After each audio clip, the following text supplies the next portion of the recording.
in the Cayman Islands. Oh, I think they're doing a great job. A lot of them are. Good afternoon, Dwayne. How are you? Not too bad, sir. Ladies and gentlemen, Radio Cayman's Talk Today with Sterling Dwayne Ebanks. But I do have some questions. There are more questions than answers. Radio Cayman's Talk Today.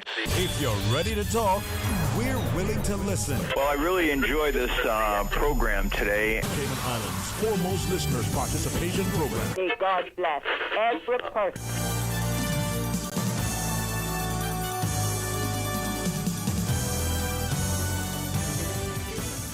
Hey, good afternoon and welcome. And thank you for joining us on this fantastic Friday, which will be another historical day in this country. In this historical decade, century, it's only been a year. 949-8037 or 1-800-534-8255. I'm honored to have the company again of Mr. Loxley Banks guiding me. Hopefully, through his counsel, his wisdom, and his knowledge, I'll improve and get better. So stay tuned for Talk Today. Radio Cayman's Talk Today, the Cayman Islands' foremost listeners participation program. We ask our listeners to avoid statements or comments which are abusive, derogatory, malicious, or defamatory. Do not use any indecent language or make any statement which is false or misleading. Email Talk Today at candw.ky or call 1-800-534-8255. Courtesy of Flow, Cayman's #1 network that connects you to your world like never before. Let your voice be heard. Once again, here's your host, Sterling Dwayne Ebanks.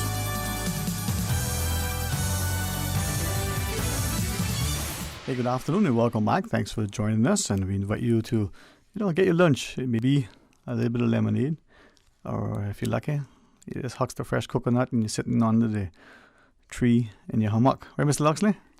Yeah, well, a big master turtle meat cornbread. You see, that would be something, and I must confess, it's been a while that I haven't had any. Been a long time.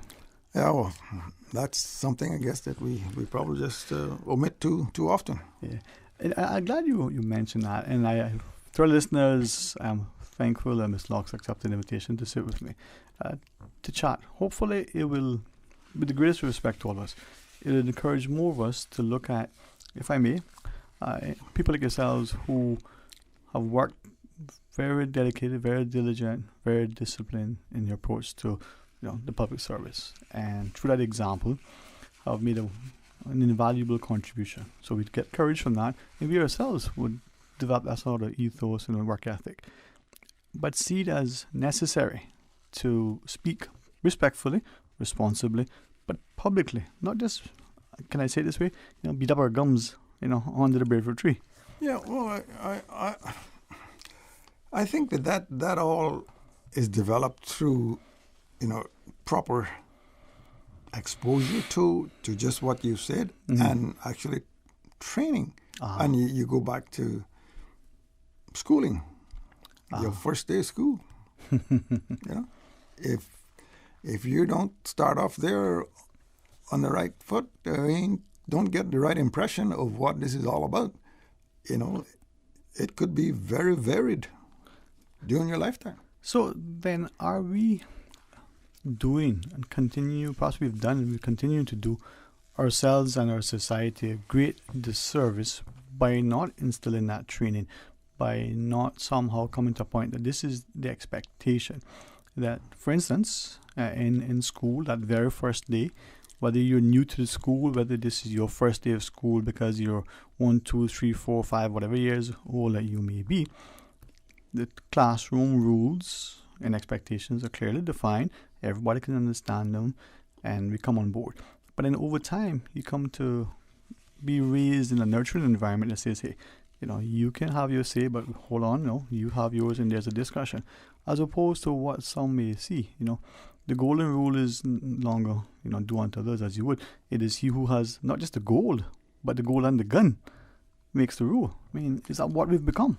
Well, I guess in a sense, yeah, because you go back, one of the really cardinal rules that I guess I first learned in school, you don't interrupt people. You listen. that is the the rule. Yeah. And a good listener will come away with a lot more beneficial whatever is spouted out than those who are interrupting. We're told that active listening is taxing, very tiring, but is also, very informative. You come away not just edified, but you come away empowered in a position. You get to learn something. But that takes effort. You're not just sitting there nodding your head. What the joke can say, you got 2 ears and 1 mouth, so you can listen at least twice as much. But we don't engage in listening. We don't engage in dialogue. And we seemingly don't show sufficient deference to others, whether it's age or whether it's the particular opportunity to experience something. Your mother, your father teaching you something. Maybe it's the kitchen, how to cook turtle meat. Do you know it all? You've never seen it before and you have no clue what's going on, but you know everything. Oh, well, I think we've probably gotten away from that practice within our culture or heritage. And the more the less that the young folks coming behind us have of it, the more variances there's going to be. All right, that is the excellent counsel, the voice of Mr. Loxler Banks, and I hope I never be disrespectful in any which way, but I'm hopeful in saying it this way, that I would ask us as a society to invite, to involve, to engage our parents and grandparents. I could do better, I could do more right within my own circle. But when we have people who are willing to share an opinion, we may not agree with them, we may not have a point of reference, but at least if there is an opportunity for that thing to be shared and said, then there's an opportunity for us to at least hear it. We can then dismiss it because we've discussed it and decided, well, no, that doesn't go so. I say that in this vein. We look like a society globally, not just here, where we're quick to dismiss anything that seems to run counter to whatever the official, quote-unquote, position is. Take, for instance, I was listening to a Radio Cayman News. I'm particularly sure this is global news, but some of the big social media platforms, they're going to not put forward certain opinions anymore. Some would say, well, that's probably a good thing because those are not, opinions worth having. It creates, too much disinformation and misinformation. But then, where is the responsibility? Where is the freedom of speech and expression? Where is the democracy in saying, person A can put forward this thing? If the rules are, okay, no cursing, no slander, no sort of inflammatory thing, but if the person A gets up and says, you know what, this toothpick, I'm going to now call this a birch tree stump. Why not? Well, you can go right back to fundamentally, and I think this is in the Bible. Do unto others as you have them do unto you. The golden rule, right? So if you practice that aspect, not to say that you're not going to vary from it, that there wouldn't be some subconscious variances or unconscious could be sometime from that aspect, but that's a good rule to follow. Well, I would ask our listeners to call and share, and I would almost venture to try to make a joke, say Miss Susan is there, she'll answer the phones, and she like how you sound, she'll put you through, but that's not true. Everybody has free access. Yeah, well, maybe she could pipe in on the Kim on Bragg aspect. That would be excellent. We'll ask her to share her thoughts with us. It is 949-8037, or you can call toll free at 1-800-534-8255. At the outset, I said this is another historical day in our country. Our legislative assembly, I think today officially, will be undergoing a name change to Parliament. Our MLAs now will be called MPs. Is that significant? If so, why? What does that mean? Maybe our listeners will have a perspective. Could I engage you in that at some point? Well, yeah. And I'll just say this. I think from some aspects, from some views, yeah, it is significant. And then if you maybe start stripping it all back and from another view, you'll find out that it is really not all that significant. Well, if it means that it's just a name, a rose by another name is just a rose. If there is anything more significant in that well, we're still subjected to, this thing. It's not like a child who's now 18 or 40, who thankfully still has a good relationship with their parents who are still alive and still has that respect. But as an independent, autonomous adult that is not only responsible but expected and capable of making her own decisions, this is still something where, wait a minute, you still live in my house, and if you don't like the rules under this roof, well, you can find yourself somewhere else. You're a big boy. It's not like that. So what more? And I believe we have failed to adopt a healthy dose of skepticism, to be critical thinkers, to be constructive commenters, to be willing to challenge the status quo, but equally sometimes to say, wait a minute, this is a good thing, let's preserve this, let's promote this, let's make sure that this thing is presented in a way. And for some reason, I don't know if it's ignorance, arrogance, if it's self-serving, if it's lack of courage, I'm not quite sure, that as a society we're getting away from that mettle that we once exhibited. Well, I think if you look back, and some of us have very limited experiences or exposure to what has happened over the last almost 200 years, yes, or take it back even 250 years, within the Cayman aspect. I think you'll see that there was a time when Caymanians had that very thought of listening and perspective thinking, and was not afraid to express it. But all through, there's been forces that have been trying to reef the ship down. That's a good saying. We don't hear much. and if you look at the whole journey, you'll see, maybe it's lightened up a little bit, and then all of a sudden, reef her down, and she demasted, no? Yeah, well, no, not dismasted, but okay, some heavy reefs. Okay, all right. We're gonna pause and take a break. And there's no prize for you to call in other than the fact that you can show your conviction, your courage, your love, passion, and certainly dedication to this country. We want you to be a part of the discussion. 949-8037. Or, if you want, and you like Rohan and the rest of us, you're a little too cheap and don't want to pay for the call, well, Flo will pay for it. You just dial 1-800-534-8255. Stay tuned for Talk Today. Maintaining a strong mind and body through sports and general healthy living is a good course of action. But what about your spiritual man, your inner man? He has to be awakened, fed, exercised, strengthened, and led according to the will of God. So, have you heard the call? I'm evangelist Brother Joseph Joey Ebanks, and I'm inviting you to worship Wednesday and Thursday nights at 7:30. We are bringing the Word of God to our communities as Jesus commanded. Faith comes by hearing. So come and hear. Bring your own chair or simply park and listen to the Word of God from your vehicle, covering the Cayman Islands with the Word of God, one community at a time. Do you remember when 2020 was great? I don't think it was... 2020 vision, not the year. Right. Make 2020 great again with Optical Outlook. The new West Bay store now open. With their designer frames and sunglasses, eye health has never looked so good. Call 746-2020 and book your eye exam today at Caymanian Village and now at Jake Scott Plaza in West Bay. Offering premier eye care in Cayman for over 30 years. Come see the difference with Optical Outlook.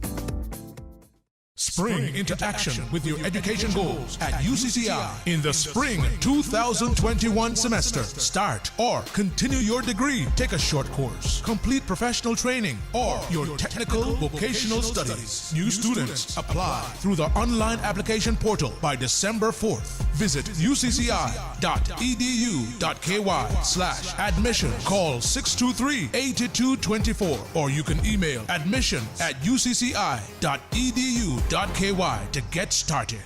Support local and get into the holiday spirit with Experience Cayman Live. Join us on Saturday, December 5 from 4 p.m. on Cardinal Avenue for live music, delicious food, and artisan vendors. Shop local, support local. Brought to you by the Ministry of Commerce, Planning and Infrastructure, Georgetown Revitalization, and Cayman Islands Center for Business Development. Shop local, support local with Experience Cayman Live. Visit Experience Cayman's Facebook for more info. From district to district, moving through the waters to Cayman Brac and Little Cayman. Your station, your voice. All things Cayman.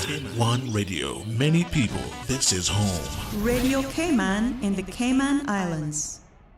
Talk today. But I do have some questions. Talk today. Cayman Islands' foremost listeners participation program. Talk today. Because there are more questions than answers. What the public is saying. Waiting to take your calls right now. Sterling Dwayne Ebanks.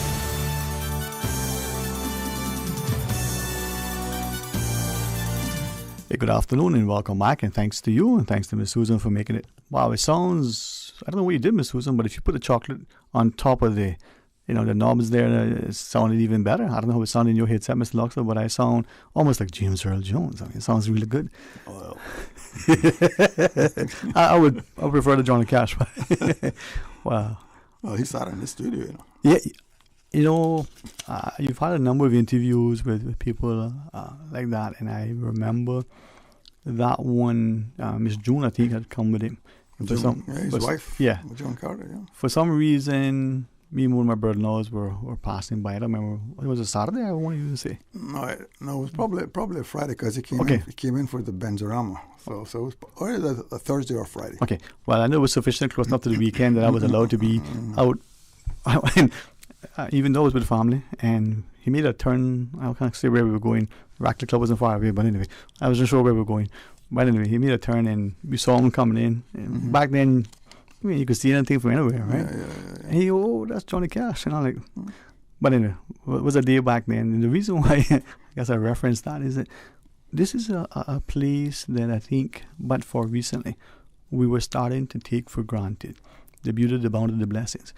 But sadly, the freedoms that we've enjoyed because of the sacrifices of, not just the seafarers and sending money back, not just the veterans who fought in wars, but of our mothers and even our sisters who were incredibly intelligent and industrious, but for whom education and educational pursuits weren't as easy as maybe we who live here now have.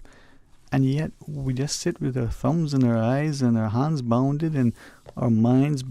Anyway. Well, that's why it's important that the Cayman Islands cultural history and heritage get told and is let's say all the time being brought up because that's the only way you learn it. I mean, you mentioned the ladies, and you think back, let's say 70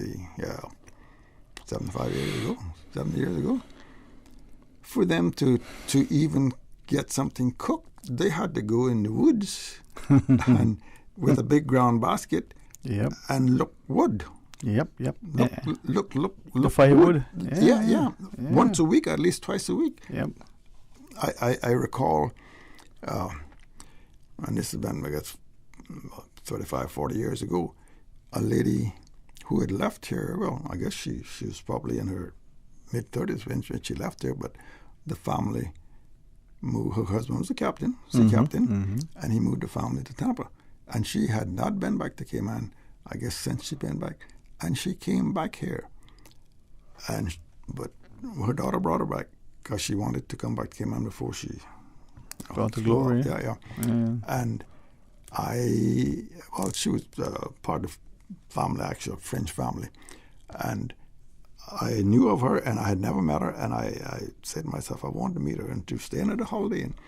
And I went down and met her and told her, well, she knew who I was, and, talked with her. And she asked me she said, do you know Betty Henning? I said, yeah, that's my grandaunt.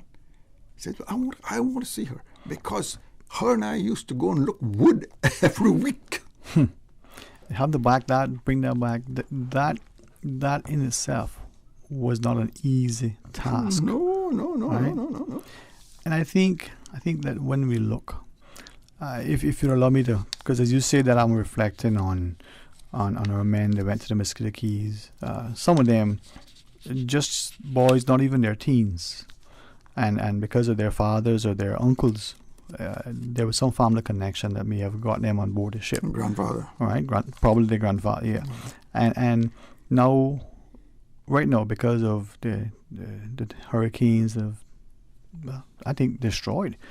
Some of those areas, some of those are still our families that are still there, and we probably can't, relate to the fact that they're living in, not saying it's disparaging, but little lean-tos, little huts, little things that they have made as a shelter that we probably have better when we go camping. And you just relate that to today. Mm-hmm. Now, years ago, if some of those neighbors, the same one that you're talking about, had went through a period that they've just gone through, we would have probably already or next day have dispatched a small schooner, a small sailing boat from here to render the help. We're on the way. Now, we do realize that this year has presented challenges in terms of borders being closed and ports being, and in their instance, the ports are damaged from what we're getting through the news media. But that aside, the fact that this schooner, as large as it may have been then, could probably navigate the waters much easier than the vessel today. Yes. But the fact is, there was a willingness, an expectation, an obligation, and an almost immediate response to do something. And I wonder if we are losing touch with reality. We've lost heart. We no longer have that sense of commitment to our brothers. I think there's a degree of that has creeped in. Yeah, yes, and maybe a great degree. I'll ask of you, mostly for my personal guidance, and I'm not trying, despite, and I share this, and I'll always stand by this until the most intelligent and the closest confidant could guide me in a different direction. And this is the view I'll hold. I see very little in guns. I don't see the purpose of a gun. Now, a pen is a mighty weapon. The keyboard or whatever it is nowadays that you can touch and type is probably even worse. But a gun has little or no purpose. So I'm not trying to offend anybody, but we are creating a military, and we're saying this is for disaster relief and stuff. I struggle from the intellectual level, from the analytical, logical perspective of understanding how that will help in terms of a disaster, how that, training, as opposed to how do you build a bridge and repair it, how do you, excavate a trench, how do you make water safe again to drink following a flood, a hurricane, or something else. And wouldn't we be better off equipping people with diplomacy skills as opposed to a sniper? Well, I think there's a muddy section here that doesn't seem to be getting cleared up. I mean, a lot of the training that you would go through in a military type training, yes, sir, has to do with a lot of fundamentals in what you'd call civilian defense, and I don't think there's been an effort or a wide enough effort to dispel, to get out of that muddy area and to say what it is, and this is what it is, and it's not this. But if we're going to equip this side with whatever you want to call it, then the answers need to be given. Why do you need this if it's a purely civilian defense operation? Right. Well, I must say that the small but growing number of people that have very deliberately thought out to ask, because I do have, this is one of the few things that I truly have strong personal views on.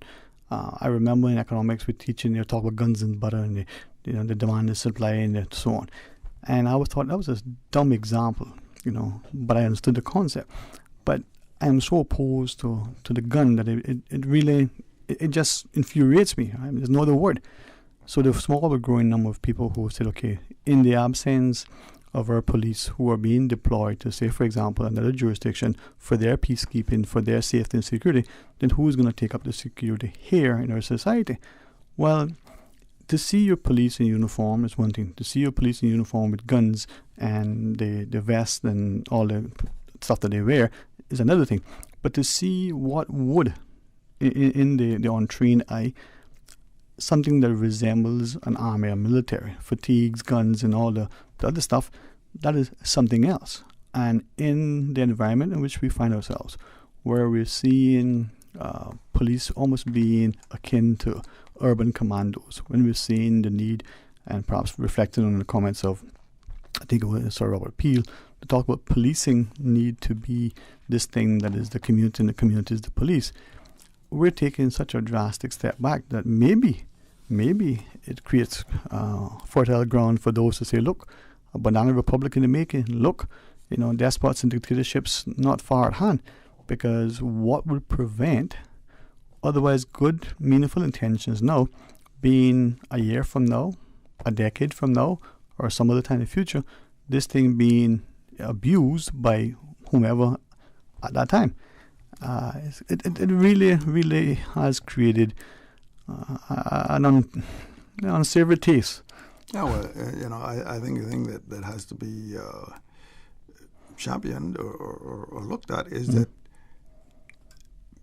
anybody in, I use the word command of those kind of situations, have the proper training and have the proper perspective as to what it's all about, what they're there for, and that they don't get any Napoleonic.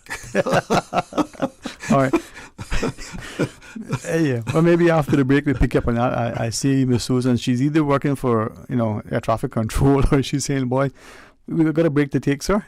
And to our listeners, join us. And Miss Susan will tell you publicly, if we're left to me, the break will come at 1, so we can have a talk. But you know what? She's the boss, so join us after the break. Fidelity Bank would like to thank all essential workers. We salute your efforts and thank you for the sacrifices you've made to keep us all safe. During these challenging times we're facing, our top priority is the health and safety of the communities we serve. And while it's true that things are changing rapidly every day, one thing that will never change is our commitment to giving you the best and sound financial solutions to help you during and after the coronavirus pandemic. At Fidelity Bank, our focus will always be you. Fidelity, we're good for you. 2020 has been a year of challenges and changes. However, your friends at Miracle Brokers has remained steadfast and committed to being your neighborhood and worldwide movers and freight forwarders. In this season of peace, goodwill, and caring, the management and staff of Miracle Brokers takes this opportunity to wish you, their valued customers and friends, a Merry Christmas and a holiday season full of love, family memories to treasure, and loads of happiness. They thank you for your continued patronage and look forward to a brighter and more successful new year for everyone. Remember, for all your moving needs on Ireland and around the world, Miracle Brokers can make it happen for you. They're located at the end of Kingbird Road, just past CUC. Miracle Brokers, the art of packing and moving. 949-5989. Season's greetings, everyone, from Miracle Brokers. The road to becoming a British Overseas Territories citizen just became a lot smoother. You can now apply online at online.odg.gov.ky. If you or someone you know needs to be naturalized or registered as a British Overseas Territories citizen, or if you are a citizen and need to replace your lost or damaged certificate, complete the process at online.odg.gov.ky. You are listening to Radio Cayman, the voice of the Cayman Islands. Talk today. But I do have some questions. Talk today. Cayman Islands' foremost listeners participation program. Talk today. Because there are more questions than answers. What the public is saying. Waiting to take your calls right now. Sterling Dwayne Ebanks.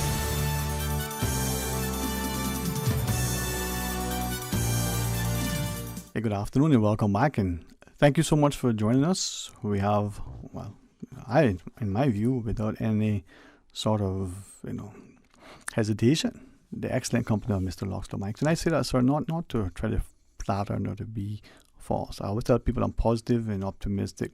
I always try to be complimentary, but never false.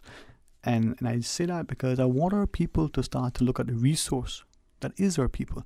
If we look at the tourism product, the thing that made us attractive, okay, we've got beautiful beaches, very, very clear waters. We have a very, very safe place. But it's the people. And not only the people that are from here, but even the people that come and live and work here going, wow. And so if we don't treasure that resource, if we don't show value, if we don't include them, and as a result, we take ownership and have buy-in, then we're not advancing. No, right? No, it's becoming stagnant. Yeah, and I think that stems from two things. One, we have to have the freedom to speak and to assemble and so on, but we also need to have the respect that there's a responsibility. With every correspondent, right, there's a responsibility.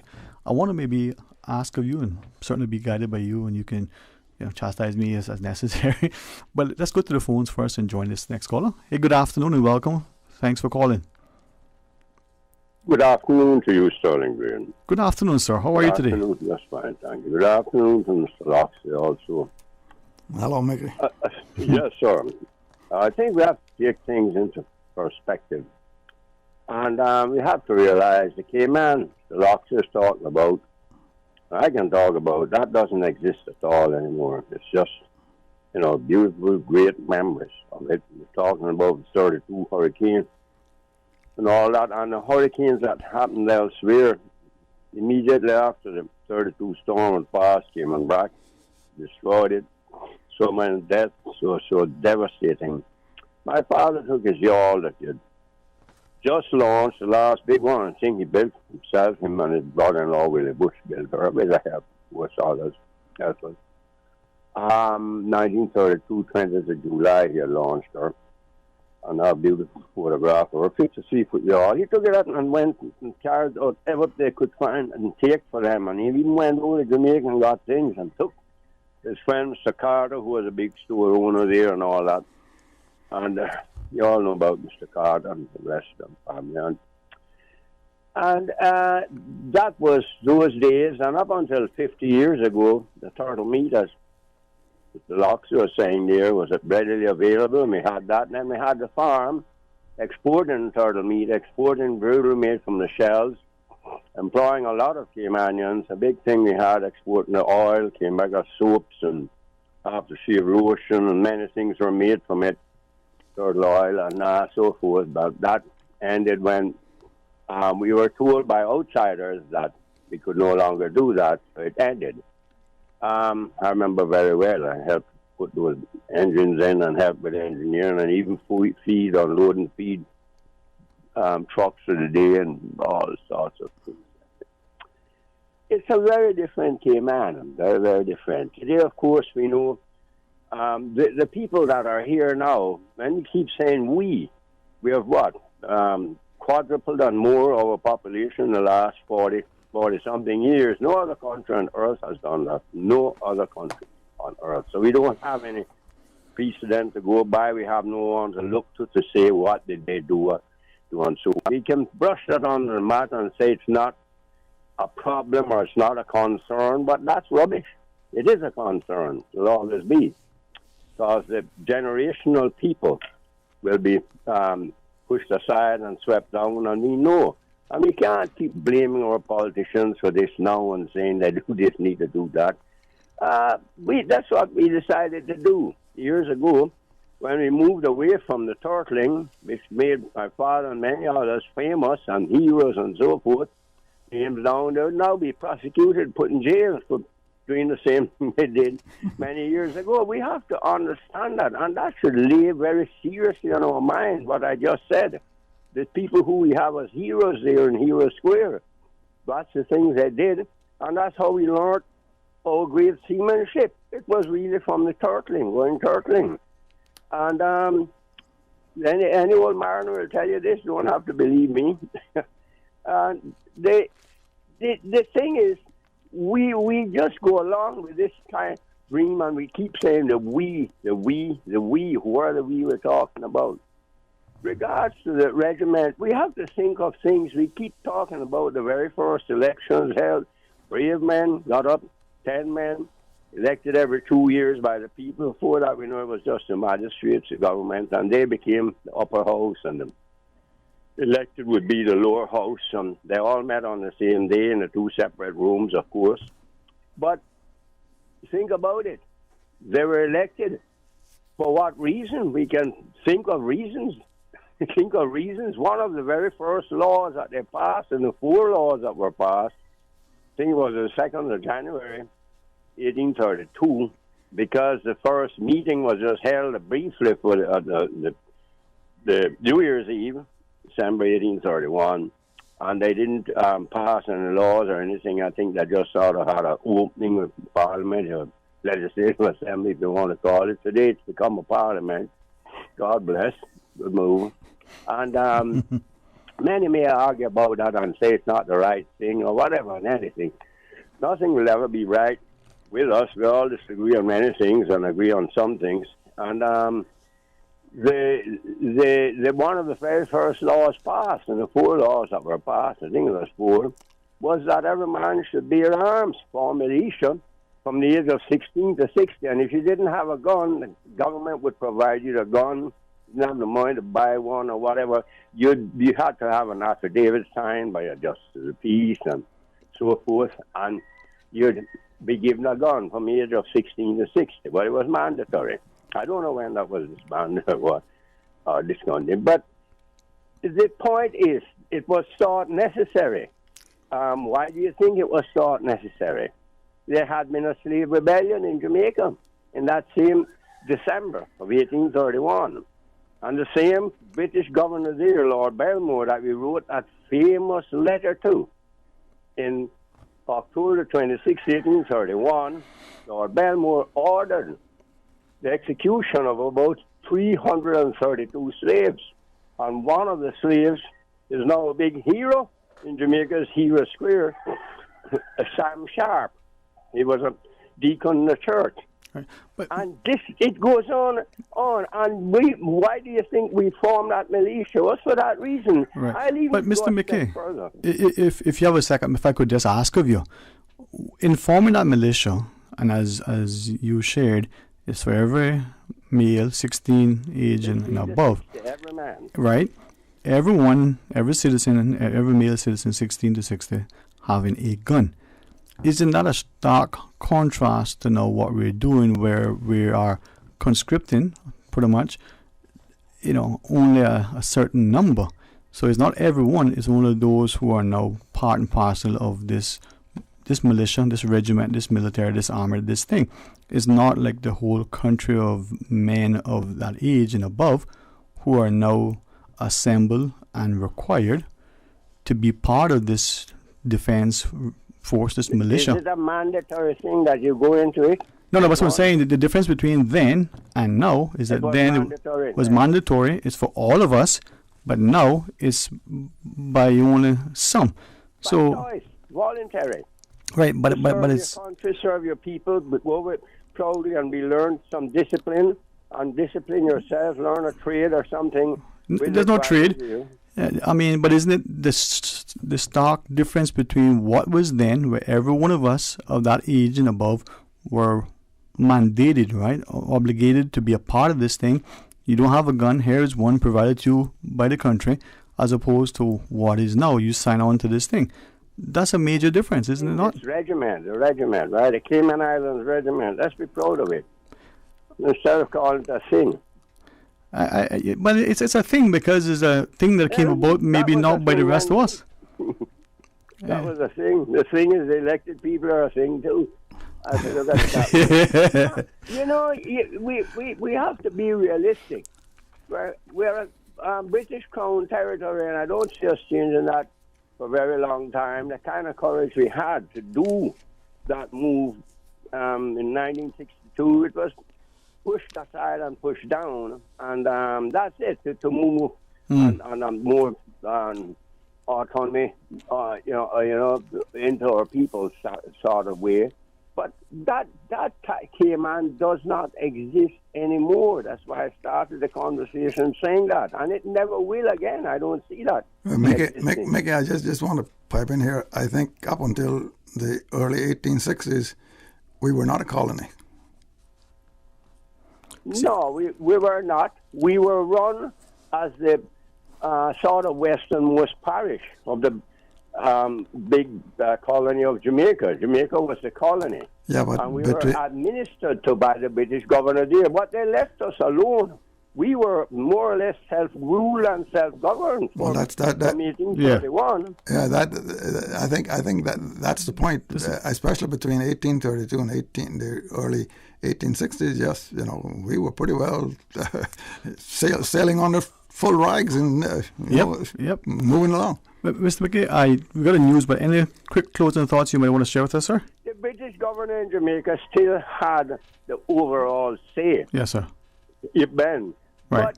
But until 1898, where we had a chief justice who was called the Custos. The Custos. Mm-hmm. He would sign the laws into effect, but they were all signed into effect themselves and put into effect by ourselves until that ended, and then Sheldon Sanguinetti came here as the first British governor commissioner, as they were called. All right. Yeah, but the point is the regiment can be a very good thing. We're talking about policemen wearing guns. We have a gun crime nearly twice a week here. It's the outlaws have guns. They have a lot of guns. Yeah. And then the big country of the United States, they're all armed, and most countries, the policemen are armed. Yeah, but not everything. Maybe we can pick that up. And respectfully, sir, thank you for that. Let's talk, after the news break. Stay tuned for Talk Today. Today's biggest news. Radio Cayman. It's only 2 species that we have here on the island. Generations present. Your voice, your choice. It is in the best interest of the people of these islands. Local, regional, international. This is Headlines from Radio Cayman's newsroom. Today's biggest news. With your latest headlines, I'm Felicia Rankin-Solins. The state opening of Parliament is set to take place this afternoon. The former Legislative Assembly building will officially change to the Cayman Islands Parliament. The event is today, December 4th, beginning at 2:30 p.m. In international news, U.S. President-elect Joe Biden has said he will ask Americans to wear masks for his first 100 days in office to curtail the spread of coronavirus. Mr. Biden also said he would order masks to be worn in all government buildings.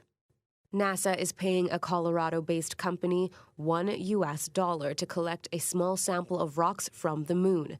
Lunar Outpost is among 4 firms awarded contracts to retrieve lunar regolith, or moon soil, for the U.S. Space Agency for a total of $25,001. NASA will use the soil in its Artemis program, which aims to send the next man and a woman to the moon by 2024. Scientists have discovered what they say is the oldest tropical reef fish recorded anywhere in the world, an 81-year-old midnight snapper caught off the coast of Western Australia. The octogenarian fish, which is old enough to have lived through World War II, was found by the Australian Institute of Marine Science at the Rowley Shoals as part of a study into longevity of tropical fish.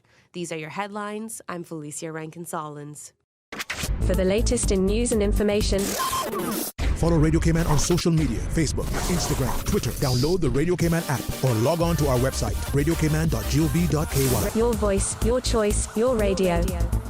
Talk today. But I do have some questions. Talk today. Cayman Islands' foremost listeners participation program. Talk today. Because there are more questions than answers. What the public is saying. Waging to take your calls right now. Sterling Dwayne Ebanks. Hey, good afternoon and welcome back. Thank you so much for joining us as we invite you to be a part of a discussion. And as you heard it then on our headline news, we're expecting to take the proceedings from the Legislative Assembly as it becomes name change to Parliament live here on Radio Cayman. We have the excellent company of Mr. Loxley Banks. The phone lines are open. It's a discussion that we want you to be a part of as we invite you to call either the toll-free line at 1-800-534-8255 or 949-8037, or you can WhatsApp 925-3261.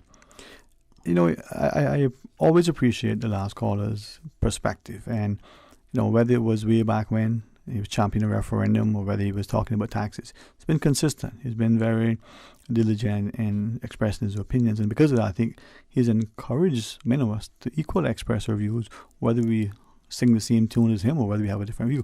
That's a sign of a healthy democracy. It is. It is very, very healthy. It is, you know, and you know, I think back to when these type of programs first started here. Really came in. His cousin, I guess it would have been his cousin, or is his cousin, would have been his cousin, Consuelo. She was a voice of, you know, and she, in fact, I think people used to call her and with their gripes, and she'd tell them, "No, you call, you call."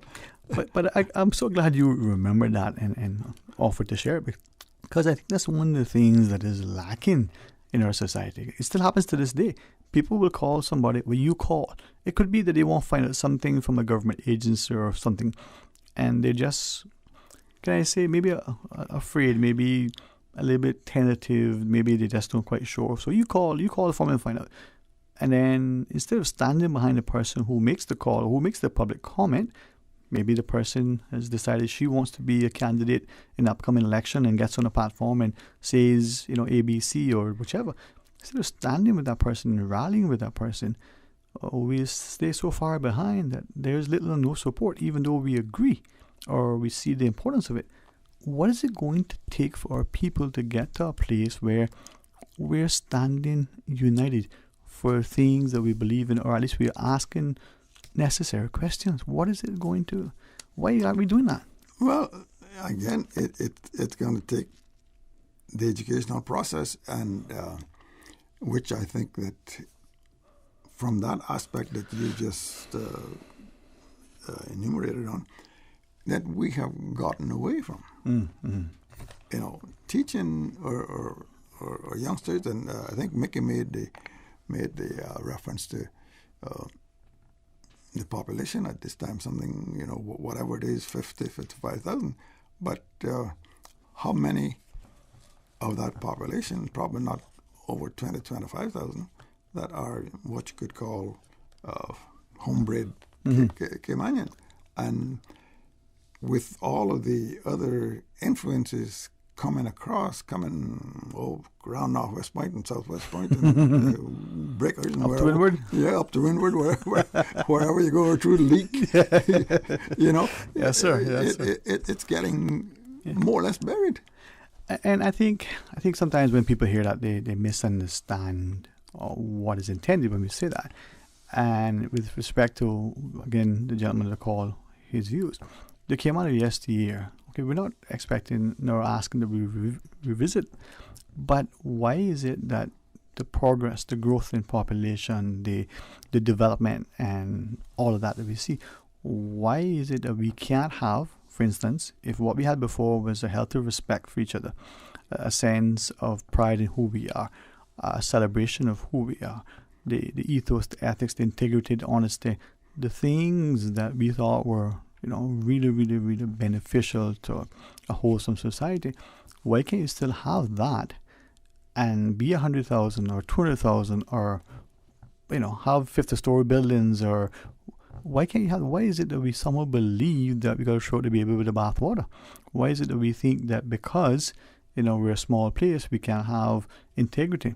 And yet we travel to places where now, in this decade, we have people who have civility, who have honesty. You can lose a wallet in a metropolitan area and it's turned in.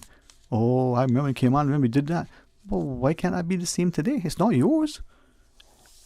Something else I would say, but boy, Susan might say, boy, you may get fired if you say that. So let me hold up a second. I think it comes back to the home training and the training that you get in school, and not necessarily that you're being exposed to the training or not completely, but that it is being, and I don't want to use the word enforced, but influenced in such a way that this is meaningful to what we're trying to tell you, or how we would like you to act. I won't say definitively nor exhaustively, nor even try to quote it in such a way that seen as,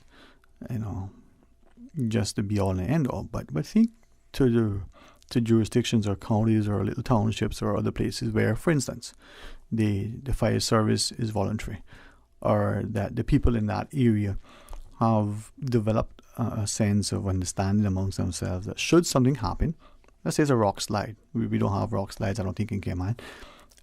People in the area going to get out, and they're already equipped. They got their shovels, their gloves, and whatever, their rock clearing equipment, and they go and they clear the road. They don't wait for somebody to come do it. So if that is the ethos, the expectation, the understanding, the accepted practice, then that's what you do. Now, why can't we have that same thing here? We can even go a step further and formalize certain things.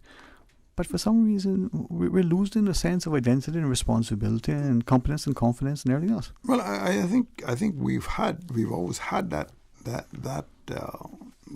what you just described here. Mm-hmm. Though I think it's diminished over the years. But you take back to Ivan. Mm-hmm. When the road was blocked up there at spots in the spots area. Yep.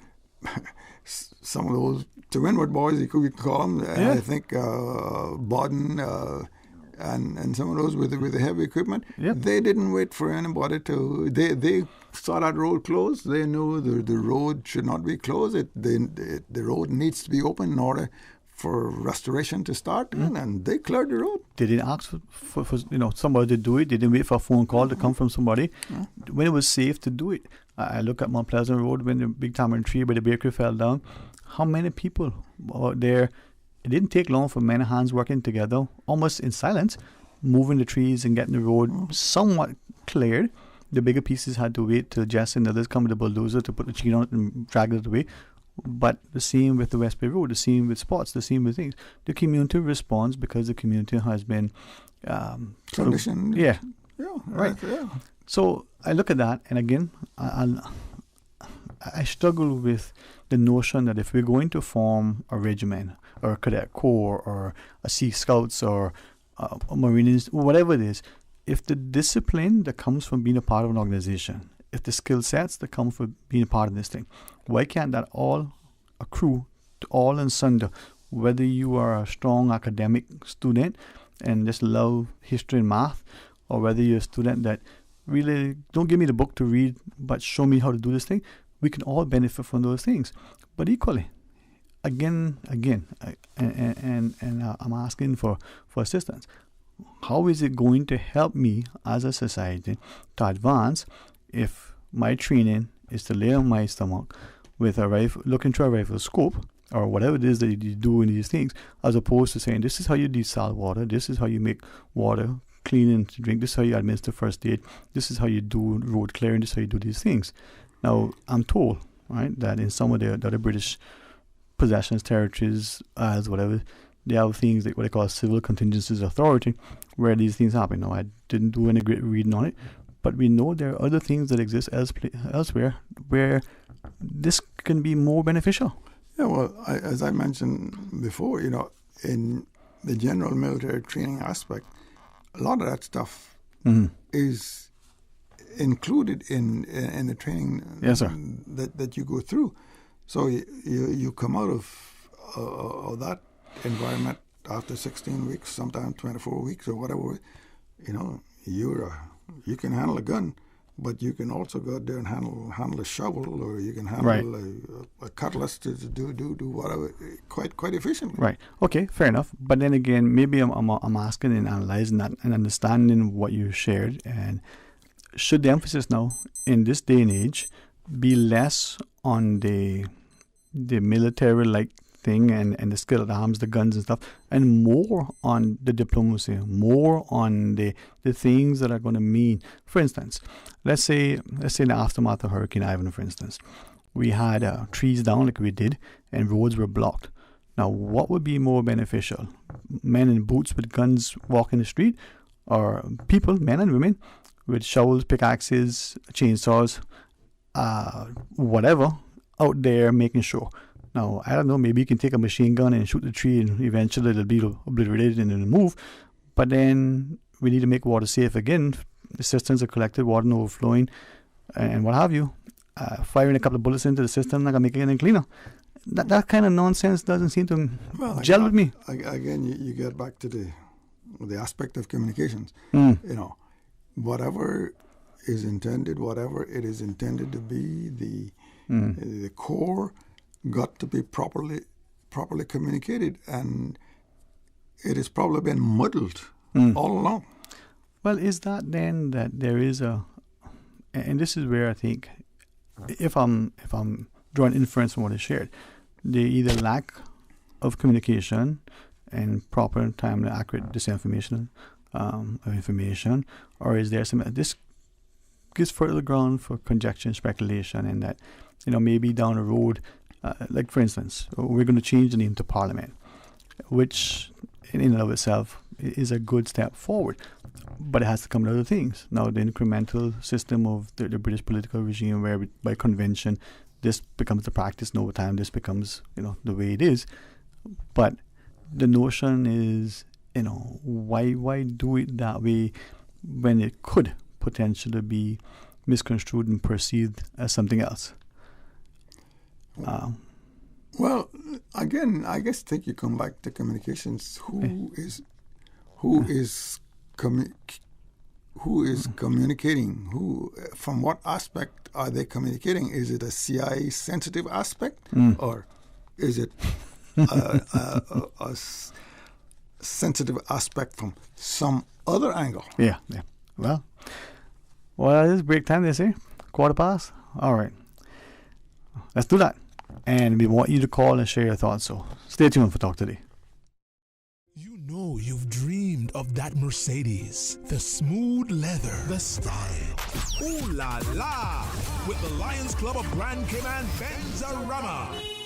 Now is your chance to make that dream come through. Get your ticket for the Benzarama fundraiser at Lorna's Gas Station in Bodden Town, West Bay Esso, Funky Tangs, Reflections, and South Coast Bar and Grill. As well at Event Pro. The Lions Club of Grand Cayman Benzarama fundraiser supports site screening, Christmas deliveries, restoration, and social services. The Benzarama drawing will take place December 5th. All Benzarama tickets bought earlier this year are still valid.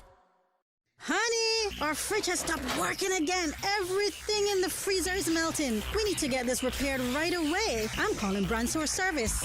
When you need the very best appliance service, call Brand Source Service at 623-5000. Offering service and installation of all brands and models of appliances. Brand Source Service is Cayman's source for appliance parts and repairs, with qualified and experienced technicians and the island's largest stock of appliance parts. Brand Source Service will have your repair completed in a flash. So, whatever the problem is, call the experts at 623-5000. Brand Source Service, Dorsey Drive, Industrial Park. Telephone 623-5000. Stronger, wider, higher, lighter. The all-new Ford Ranger Raptor. Powerfully built with a 2.0 diesel Panther engine and 210 horsepower. Modern with leather interior and 8-inch touchscreen, Sync 3 technology and power features. Tough, built to handle the off-road with 4-wheel drive, terrain modes, and a 10-speed automatic transmission. Coming early October to Vamped Motors, Walkers Road. To find out more and to test drive the bold new Ford Ranger Raptor, visit Vamped Motors, Walkers Road, or call 949-8288. Radio Cayman News. 2 travelers found in breach of quarantine at residence protocols were prosecuted this week. Following a court appearance via Zoom on Monday, they were fined $1,000 each. There are an additional 3 cases associated to breaches of quarantine at residence protocols, which are under investigation. Police are investigating another alleged breach by a traveler in the quarantine at residence program. Radio Cayman, your voice, your choice for today's biggest news. Shaken yet standing firm. This is Radio Cayman in the Cayman Islands. Talk today. But I do have some questions. Talk today. Cayman Islands' foremost listeners participation program. Talk today. Because there are more questions than answers. What the public is saying. Waiting to take your calls right now. Sterling Dwayne Ebanks.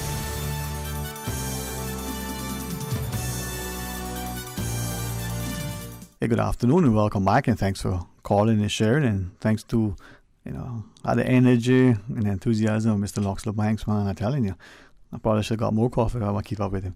Mr. Loxley, we do have a caller online, as Ms. Susan shares. Let's pick up the phones. Good afternoon and welcome. Thanks for calling. Sir, yes, sir. Hey, good afternoon, my friend. How are you today? Not as good as you two fine gentlemen. Well, listen, you know what it's about West Bay is, do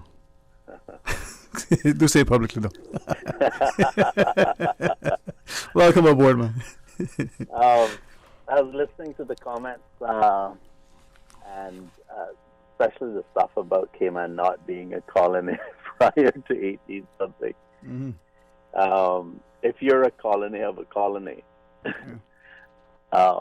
you're just being administered through Jamaica. Now, did they place demands on us back then like they do today? No. So obviously it would appear to be more free. But make no mistake about it, from 1670, we were owned by the UK. And we didn't really have the freedom to do as we feel. There was more latitude because of modes of communication and all that kind of stuff. But we've been a colony from the time we didn't have the autonomy to say that we were an independent country. And what bothers me about conversations like that is that I think it misleads the public. And a modern time example of misleading the public is calling the Legislative Assembly a parliament. I think we're doing ourselves a great injustice by doing that. And I'll quickly give an example as to why I have a serious problem with it. And it's one about language, right? Mm-hmm, mm-hmm. So let's imagine that you and I are going to create a dictionary right now. And the first word that we're going to definition that we're going to put in a dictionary is the word parliament.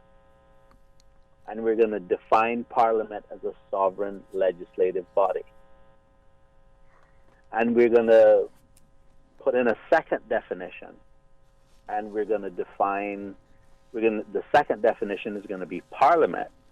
And we're going to define it as a subordinate legislative body. And so whenever you go to search the dictionary for the meaning of parliament, you get this conflicting definitions of what a parliament is.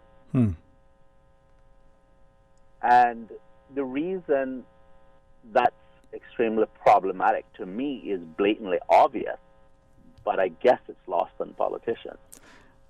Go ahead. Sorry, if I could ask you, I share what you're saying, and I think language is important, the word choices, but the word parliament, the word premier, the word cabinet, and with great respect, even the words chief justice, in the Cayman context, in the absence of an independent nation, is it that we're just doing this because we're not thinking about it? Is it something more sinister? Is it, as some would suggest, the arrogance? I don't believe it's the ignorance of anything. This is just another way to condition and prepare the people for that eventual step, so that when we become independent, it's almost an automatic transition. Well, you already have a parliament, so we've called it that.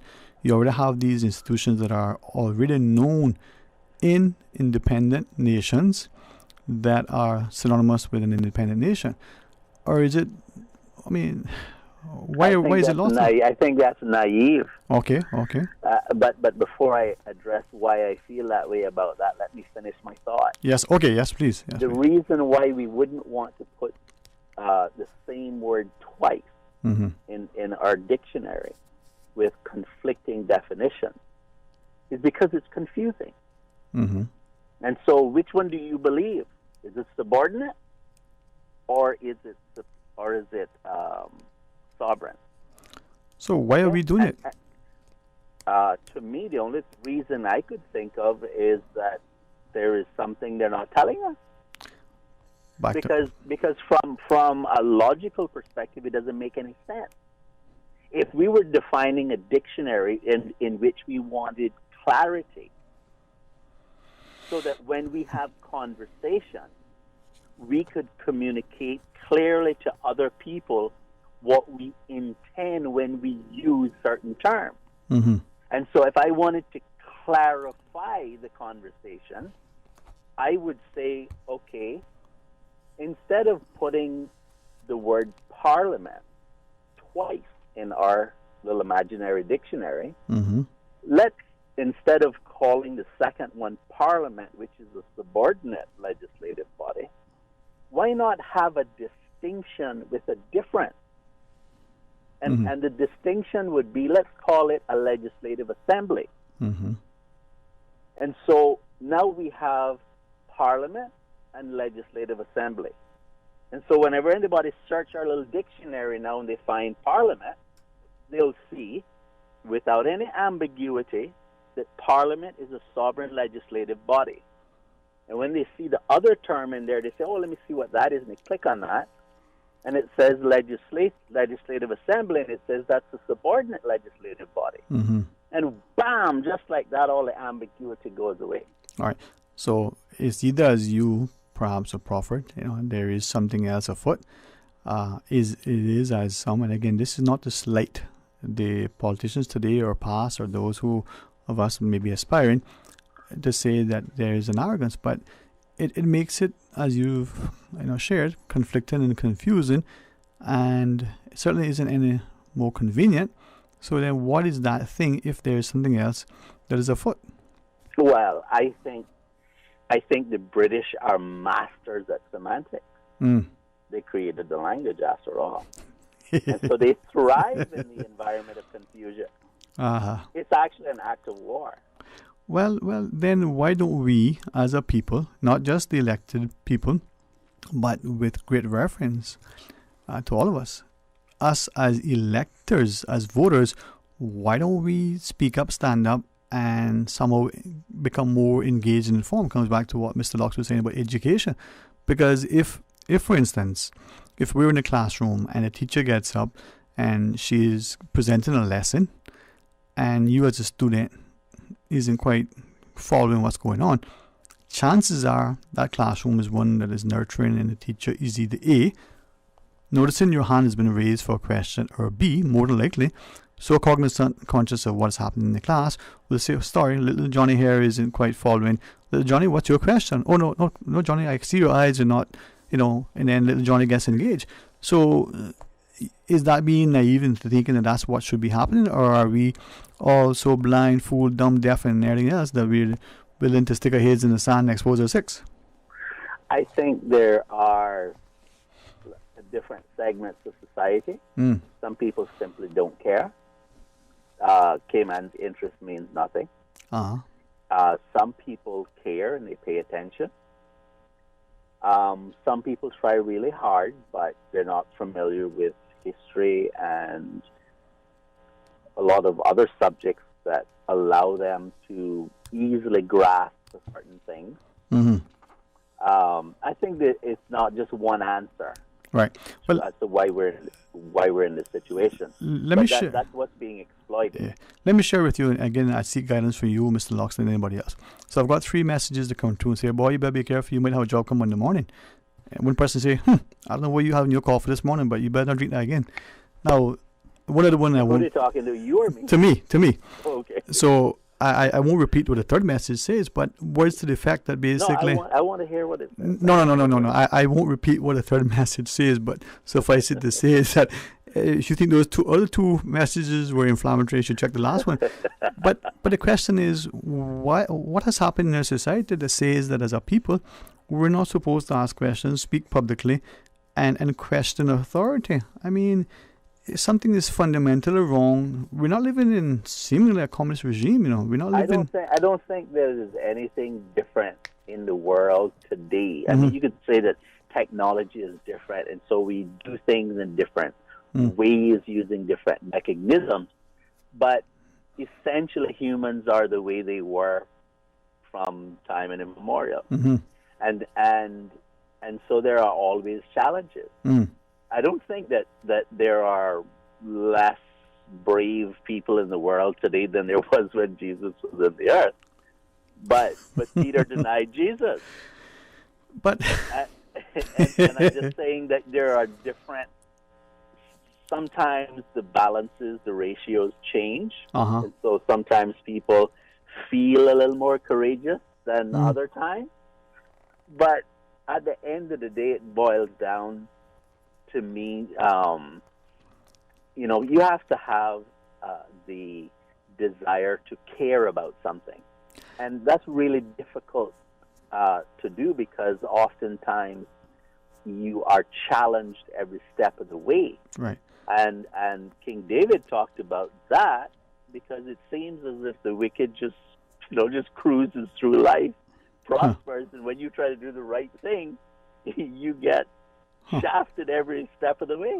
Well, we may be reminded sometimes, and those who hear this might be dismissive, but store up your treasures in heaven. But as you were saying, some of us have more empathy and compassion. Some of us are, so my view, this is my word, justice centric, where we see what seemingly is an injustice. What was it that we heard the candidate say? If not now, when? If not me, who? I mean, so there are things that need to be done. And we sit down with unwillingness to act. We can't blame nobody but ourselves. Right. And what Mr. Banks is saying about the necessity of military discipline, it is. I agree with that. Right. What the issue is for us is that we are, the UK has an obligation to defend us. Nobody in their right mind is going to attack us with the British, and who's a NATO country, America, who's a NATO country, obligated to assist each. Nobody is going to attack the Cayman Islands. So the idea that we need to have a regiment now or else the sky is going to fall is pure baloney. Well, but in the big picture, down the road, when we're in a better position to do it, is it something that could be done and should be done? I wouldn't argue against that. I understand why military is important. Right now, poor timing, poor financial situation, there are better things we could have done with the money. Yes, sir. Thank you for your always, instructive and valuable contribution, Mr. Banks. Respectfully, again, we got to take a break. Let me try to stay on track. Wouldn't want to lose a job for that. I just kidding. We'll come back. More talk today. Money, you got it. Kirk Freeport's $40,000 Christmas sweepstakes is back. Spend $100 on your favorite Kirk Freeport store, and you could win one of 3 $5,000 cash prizes, or one of 5 $1,000 cash prizes. All purchases of $100 before noon on Christmas Eve qualify for all remaining prize draws. There will be the annual Rolex watch prize draw on January 4th, and loads of other great prizes. Our small boxes give big surprises, and a Christmas full of great prizes. Full details on KirkFreeport.com. Merry Christmas from everyone at Kirk Freeport. CG Britke would like to wish our clients, their families, our staff, and our communities a happy holiday. In this time of celebration, let us remember what this past year has taught us. That we can be in different rooms, different homes, or on different islands, yet never feel apart. Because we are here for each other and stronger together. We look forward to the new year, to serving your insurance needs, and always putting people first. Happy holidays from our CG Britke family to yours.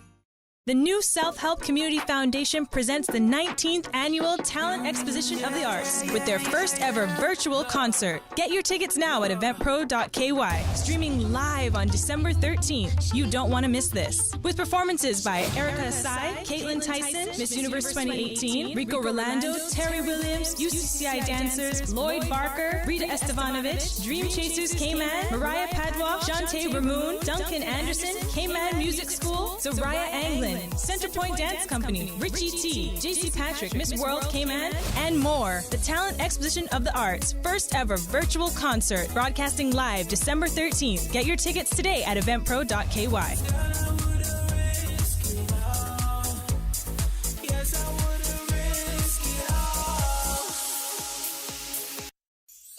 It's a celebration under the stars with Christmas at the Castle. Sunday, December 6th at Peter St. James. Celebrate with Christmas carols, a tree lighting, and get your photo taken with Santa. Starting at 6 p.m., enjoy local food, shop at the Christmas market, and share the magic with something special from Coca-Cola. Admission is free. Christmas at the Castle, Sunday, December 6th from 6 until 9 p.m. at Peter St. James. Brought to you by Tortuga Distributors and the Ministry of Culture.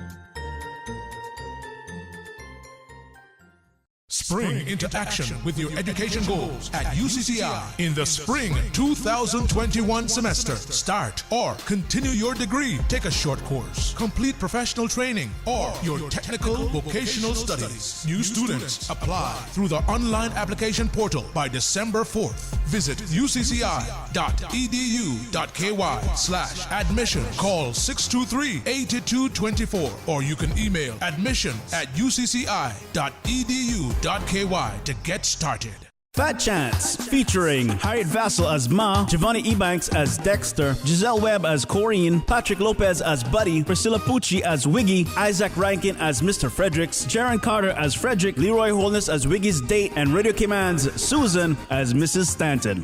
Fat Chance. Don't miss Fat Chance on Radio Cayman every Wednesday night at 7:30 p.m. until December 23rd, with a repeat of each week's episode airing every Saturday at 6:45 p.m. beginning on November 21st and ending on December 26th. A CNCF production, sponsored by Radio Cayman.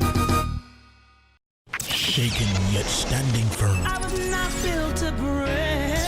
This is Radio Cayman in the Cayman Islands. Talk today. But I do have some questions. Talk today. Cayman Islands' foremost listeners participation program. Talk today. Because there are more questions than answers. What the public is saying. Waiting to take your calls right now. Sterling Dwayne Ebanks.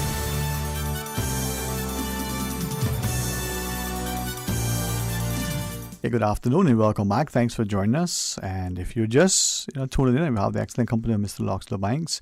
Our Legislative Assembly is going to be renamed Parliament, and we're going to take that proceeding live. I think it's 2:30. It's set to start. But in the meantime, we can talk about anything and everything, and we're having a good discussion about what's transpiring now. So let's go to our phones. Hey, good afternoon and welcome. Thanks for calling. Good morning, good afternoon again. Welcome back again, sir. Thank you. A little bit confused. Yeah, well, once you start speaking Spanish. I'm very glad that that caller, a very intelligent, educated person, started out by saying in his opinion. Right. I don't know when he ended by saying it's baloney. If he meant in his opinion that's baloney also, because that would be, I assume, his opinion also, since all the people, this democratic way of thinking, as you often preface your show, people have their opinions, yes, and then the majority of people can decide which opinion is right. Right. Just to say this, Parliament, in my Webster's dictionary, is one of formal conference for the discussion of public affairs, a council of state in early medieval England, an assembly of the nobility, the clergy, and the commons called together by the British sovereign as the supreme legislative body in the United Kingdom, etc. Similar assemblies in other states and so forth. So pick your definition. But are all right? Sorry, but are all accounts the same thing, right?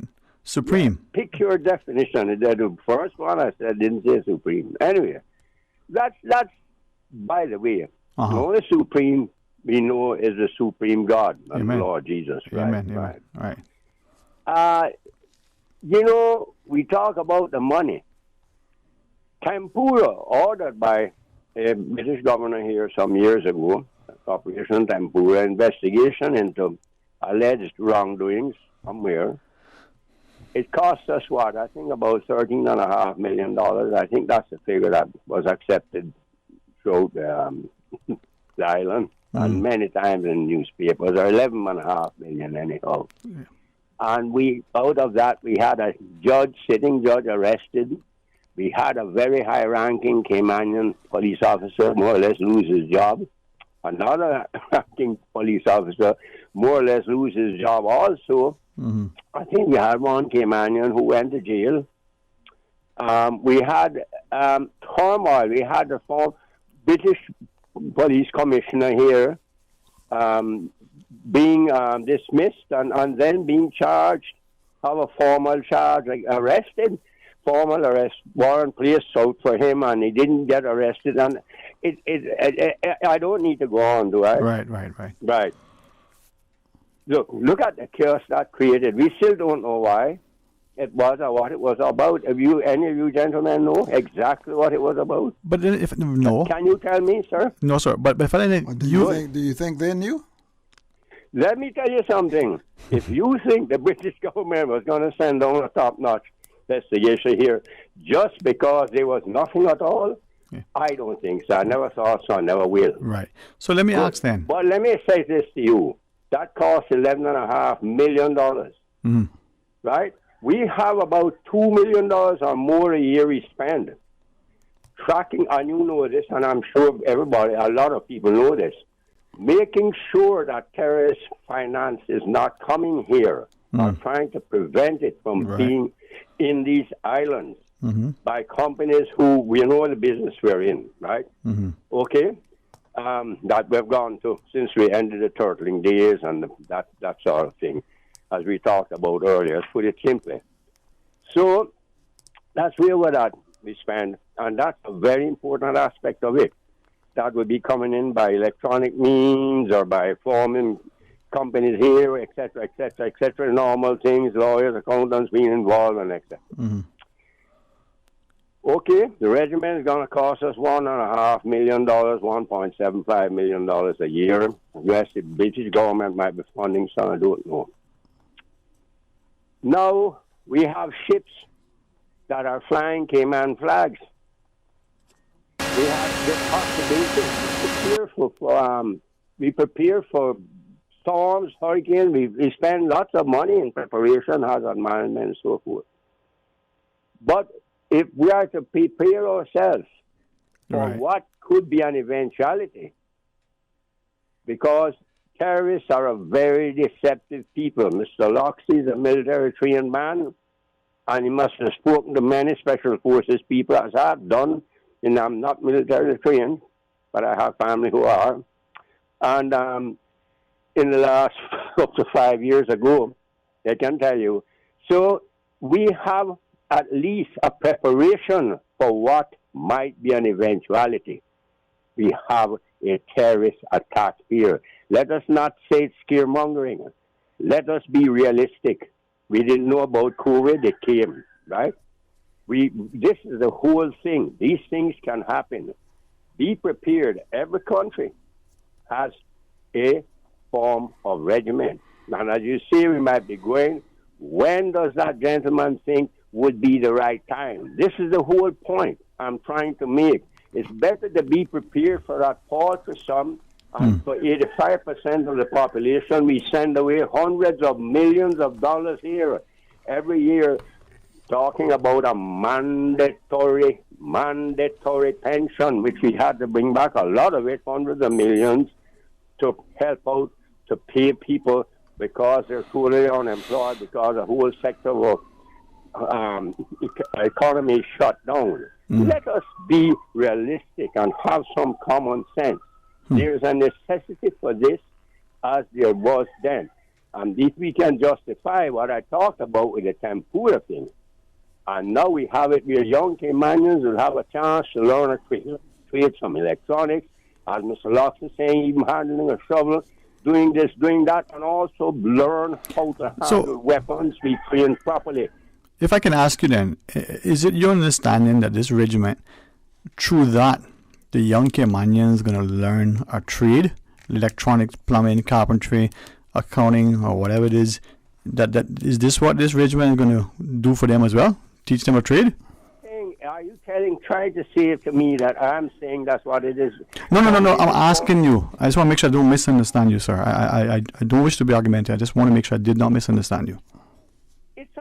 part of military service, Sterling. Doing Mr. Locke told you that you learn, and I know people who have been well trained in electronics and stuff because of their service in the military. No, I understand that. In other things, mechanical engineering, electrical, civil engineering, because of their service in the military. So there is your chance to learn something rather than being on the road, or walking around smoking ganja all day long, or snorting cocaine or whatever. Or it could be worse. It could be sitting in an office creating chaos. Sterling Green. Very realistic. Yeah. Good. All right. Well, thanks very much, sir. And maybe all right, a break now. That interrupts the discussion, but let's go to the break. When we come back, let's have some fun. Stay tuned. You know you've dreamed of that Mercedes, the smooth leather, the style. Ooh la la! With the Lions Club of Grand Cayman Benzarama. Now is your chance to make that dream come through. Get your ticket for the Benzarama fundraiser at Lorna's Gas Station in Bodden Town, West Bay Esso, Funky Tangs, Reflections, and South Coast Bar and Grill. As well at Event Pro. The Lions Club of Grand Cayman Benzarama fundraiser supports site screening, Christmas deliveries, restoration, and social services. The Benzarama drawing will take place December 5th. All Benzarama tickets bought earlier this year are still valid. Miracle Brokers International, your worldwide movers and freight forwarders, continues to work hard to improve their expertise to provide you with the first-class service you have come to expect. Now, together with Consolidated Freight Line, CFL, the specialist in logistical and global cargo solutions, customers can rely on an expanded team of moving professionals that gets the job done in a timely manner. Whether it's your prized possessions, full container loads, less than container loads, ro-ro cargo, or construction equipment, from door to port services, or across the oceans, from destinations such as the US, Canada, Asia, the Caribbean, Central and South America, among others. Miracle Brokers and CFL combined networks offers hundreds of expert connections that take the stress out of moving and shipping services. Call today for your free estimate, 949-5989. You can also log on to www.miraclebrokers.com. Miracle Brokers is located at the end of Kingbird Road, just past CUC. Miracle Brokers, the art of packing and moving, 949-5989. Are you ready for the reggae show of the year? Bacardi presents One Love concert series, bringing to you Mr. Notch and Locomotion 345, Stuart Wilson, Erica Asai, and DJ Nico. It's going down Saturday, December 12th at Coral Beach. Tickets only $25. VIP inclusive drink $65. Cabana packages $200. Available now at eventpro.ky. Brought to you by Bacardi, Burger Shack, Supermix, Rubis, and Radio Cayman. The Cayman Islands Chamber of Commerce Pension Plan. We're here for you. Are you currently a member and interested in the management of your pension plan? If so, consider becoming a volunteer trustee. Becoming a trustee is a great way to play an integral role in the governance of your pension plan. If you'd like to learn more, email pensions@chamberpension.ky or call 745-7630. The Cayman Islands Chamber of Commerce Pension Plan. We're here for you. Your Radio Cayman 7 a.m. news, brought to you by Cayman National, proudly serving the Cayman Islands since 1974. Visit www.caymannational.com for up-to-date information for all your financial needs and follow us on social media.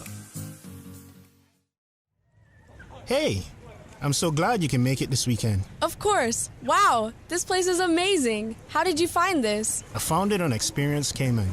They have so many staycation ideas. I'll check it out, but for now, let's hit that pool. Experience Cayman is a celebration of everything local. To rediscover all the best things to see and do in the Cayman Islands, visit gov.ky/Experience Cayman and follow Experience Cayman on Facebook and Instagram. Brought to you by the Ministry of Commerce, Planning and Infrastructure. Cayman moon. The voice of the Cayman Islands, Radio Cayman. Shining down from above. We love our listeners. Radio Cayman in the Cayman Islands. Talk today. But I do have some questions. Talk today. Cayman Islands' foremost listeners participation program. Talk today. Because there are more questions than answers. What the public is saying. Waiting to take your calls right now. Sterling Dwayne Ebanks.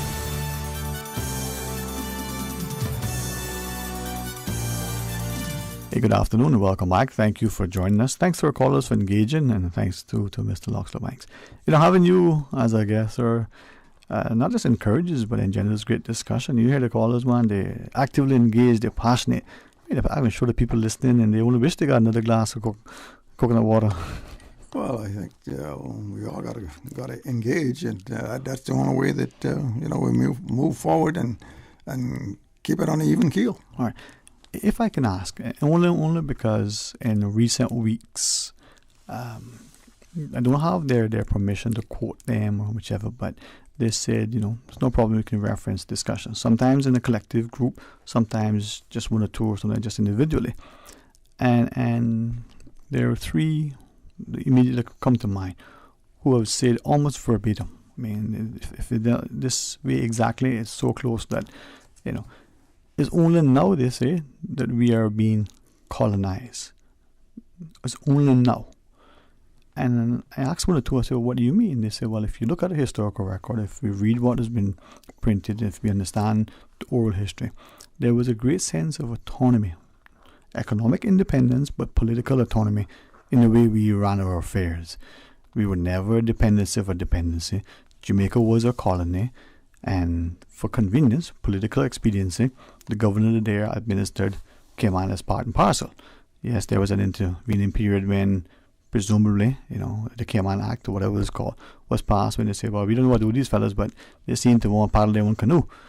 We were doing our own thing. Whether we were stepping backwards, whichever, it doesn't matter. But here we are today.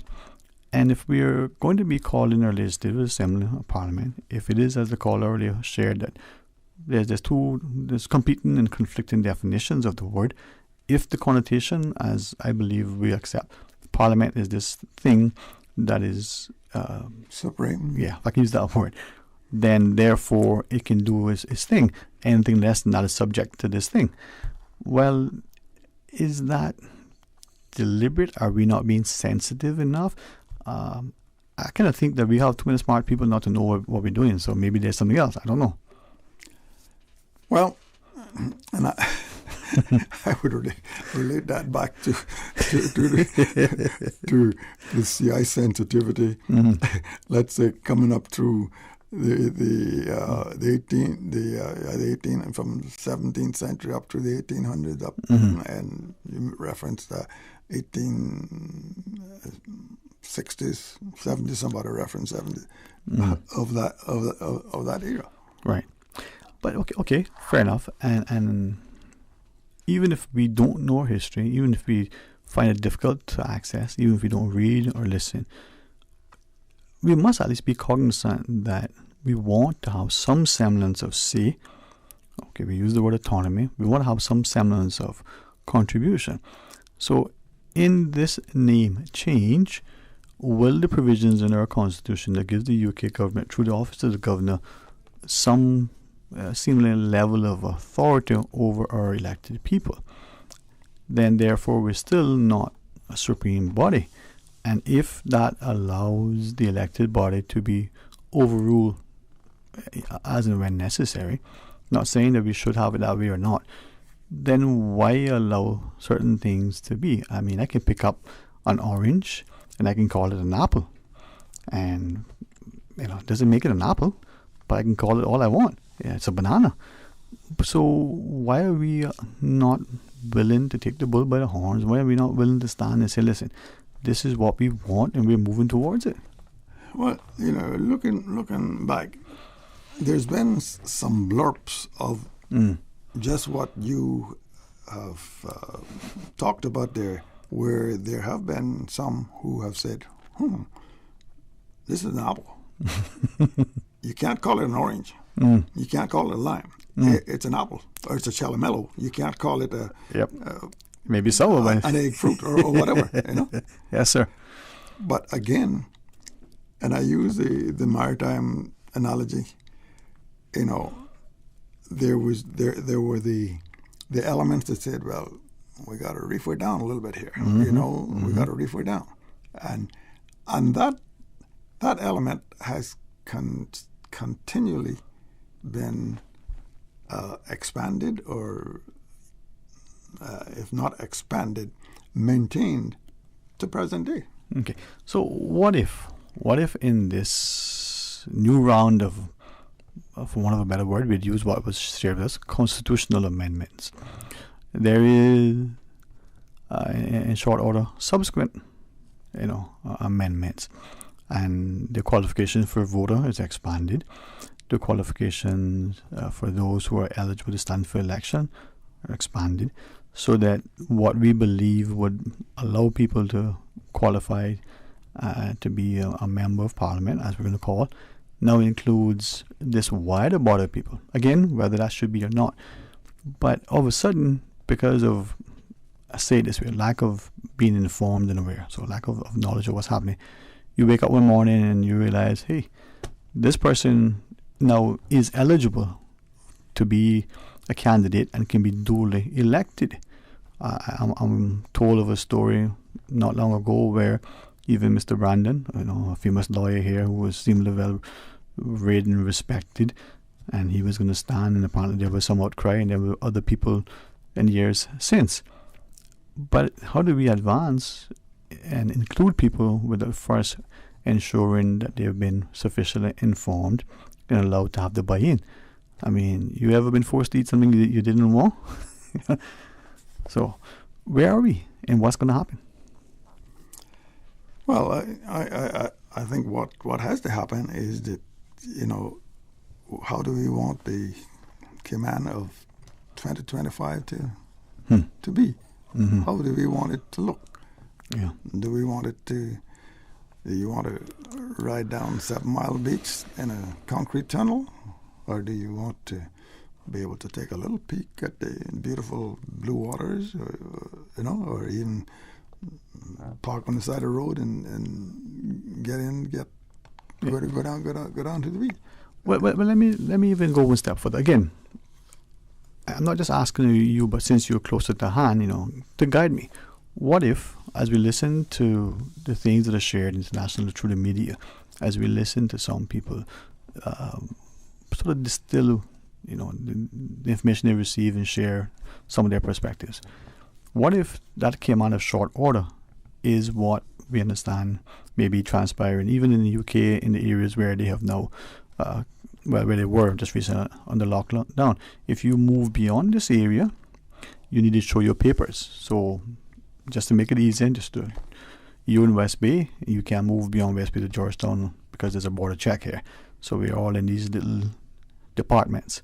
Or maybe, in fact, you can't move from district to district. You can't move within a district. So you in Mount Pleasant, you can't go down to Boston Bay or Brushy Hill.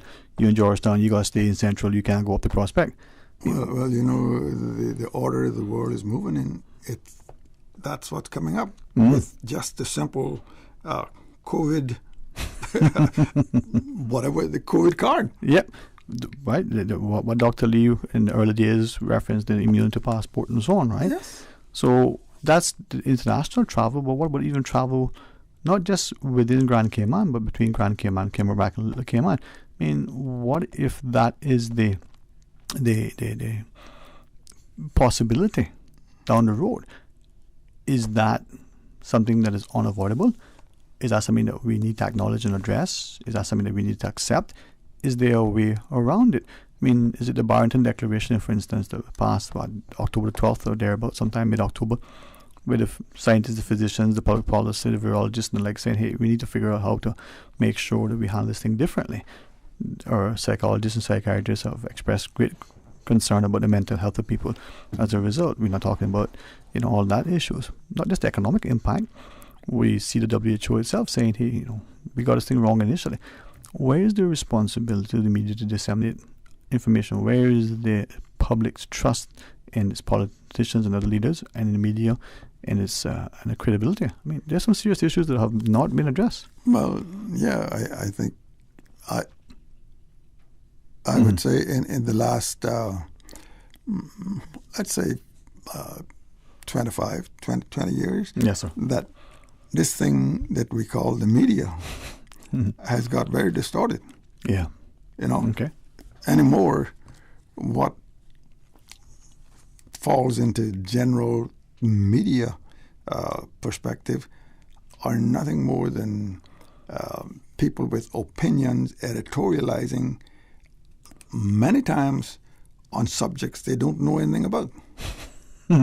Boy, you're a diplomat, man.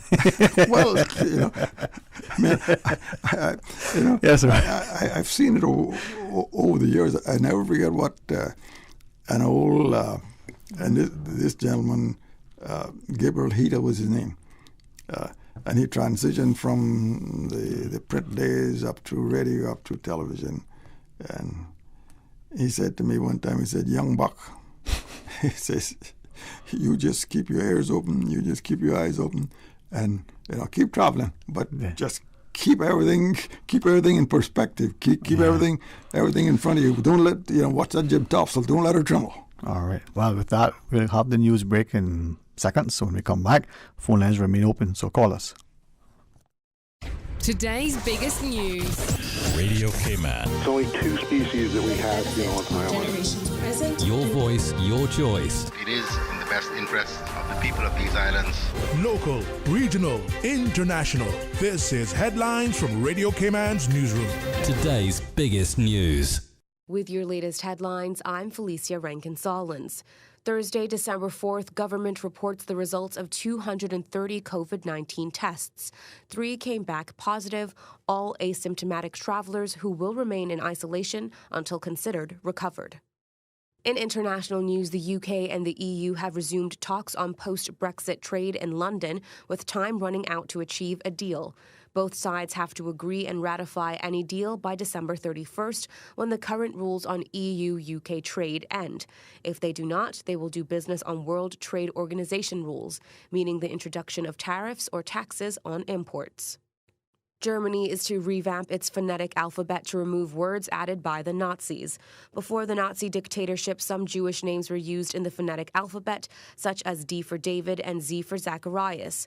But the Nazis replaced these with Dora and Zeppelin, and their use has since continued, with most Germans unaware of their anti-Semitic origin. Experts are working on new terms to be put to the public and adopted in 2022. The top U.S. intelligence official says China is the, quote, greatest threat to democracy and freedom since World War II. The Trump administration has taken a hard line on China, imposing tariffs on Chinese goods and accusing Beijing of intellectual property theft. These are your headlines. I'm Felicia Rankin-Solins. For the latest in news and information, Follow Radio Cayman on social media, Facebook, Instagram, Twitter. Download the Radio Cayman app or log on to our website, radiocayman.gov.ky. your voice, your choice, your radio. Did you hear about the big giveaway from Clean Cayman? They used to be J&D Sanitizing. Now I hear they're cleaning everything. My wife just went online, booked and paid for our cleaning service. Plus, we could win a Kimpton staycation. What you say? Just like that? Get a sparkling clean house, then go chill at the Kimpton? Clean Cayman makes it easy. Click, book, pay. Visit cleancayman.com. Book a residential cleaning service starting from $60 and up and win a free night at the Kimpton Seafire. Terms and conditions apply. Residential online bookings only. Promotion ends December 4th. Book now at cleancayman.com. Do you remember when 2020 was great? I don't think it was 2020 vision, not the year. right. Make 2020 great again with Optical Outlook, the new West Bay store now open. With their designer frames and sunglasses, eye health has never looked so good. Call 746-2020 and book your eye exam today at Caymanian Village and now at Jake Scott Plaza in West Bay, offering premier eye care in Cayman for over 30 years. Come see the difference with Optical Outlook. King Sports Center takes pride in being more than just an ordinary gymnasium. For 14 years, their multi-purpose facility has been providing the community with a variety of sporting, recreational, and relaxation activities. King Sports Center has a bowling alley, lounge bar, multi-purpose rooms, powerhouse gym, rock climbing wall, bungee jumping, a 10,000 square foot rink, and so much more. For more information on the variety of services, call their friendly staff today at 946-5464 or email kings@cspc.ca. candw.ky or visit www.kingsportscenter.com. King Sports Center, your one-stop shop for fitness, recreation, and relaxation. Radio Cayman will be bringing you live coverage of the 2020 Lions Club Benzarama fundraiser, live from the Mango Tree tomorrow, Saturday, December 5, from 4 until 6 p.m. Come on down and show your support to the Lions Club of Grand Cayman. Spring into action with your education goals at UCCI in the spring 2021 semester. Start or continue your degree, take a short course, complete professional training, or your technical vocational studies. New students apply through the online application portal by December 4th. Visit ucci.edu.ky/admission. Call 623-8224 or you can email admission@ucci.edu.ky to get started.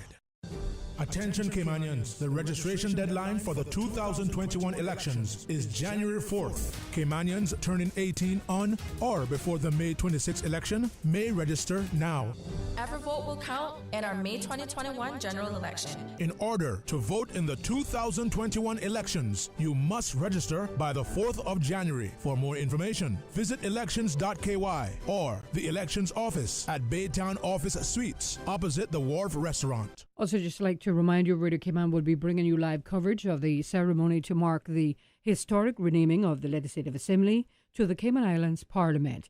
It's happening this afternoon right here on Radio Cayman. Talk today. But I do have some questions. Talk today. Cayman Islands' foremost listeners participation program. Talk today. Because there are more questions than answers. What the public is saying.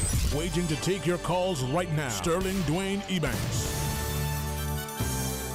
Hey, good afternoon and welcome back. And thank you for joining us and thanks for listening. But more importantly, thanks for calling. We have the excellent company of Mr. Loxley keeping me, I would say, straight and narrow, because that's probably not an easy job. But thanks for your company and counsel, sir. We do have a caller online. Giving you a reef down. Let's go to the phones.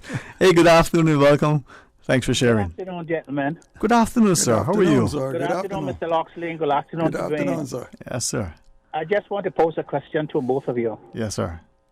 If a owner of a schooner elevates a chief mate to captain and sends him to Mosquito Key or to Honduras or Nicaragua, wherever it is, but forbids him to navigate, and then the owner puts his son on the ship to navigate and to change the compass, to change course, who is the captain?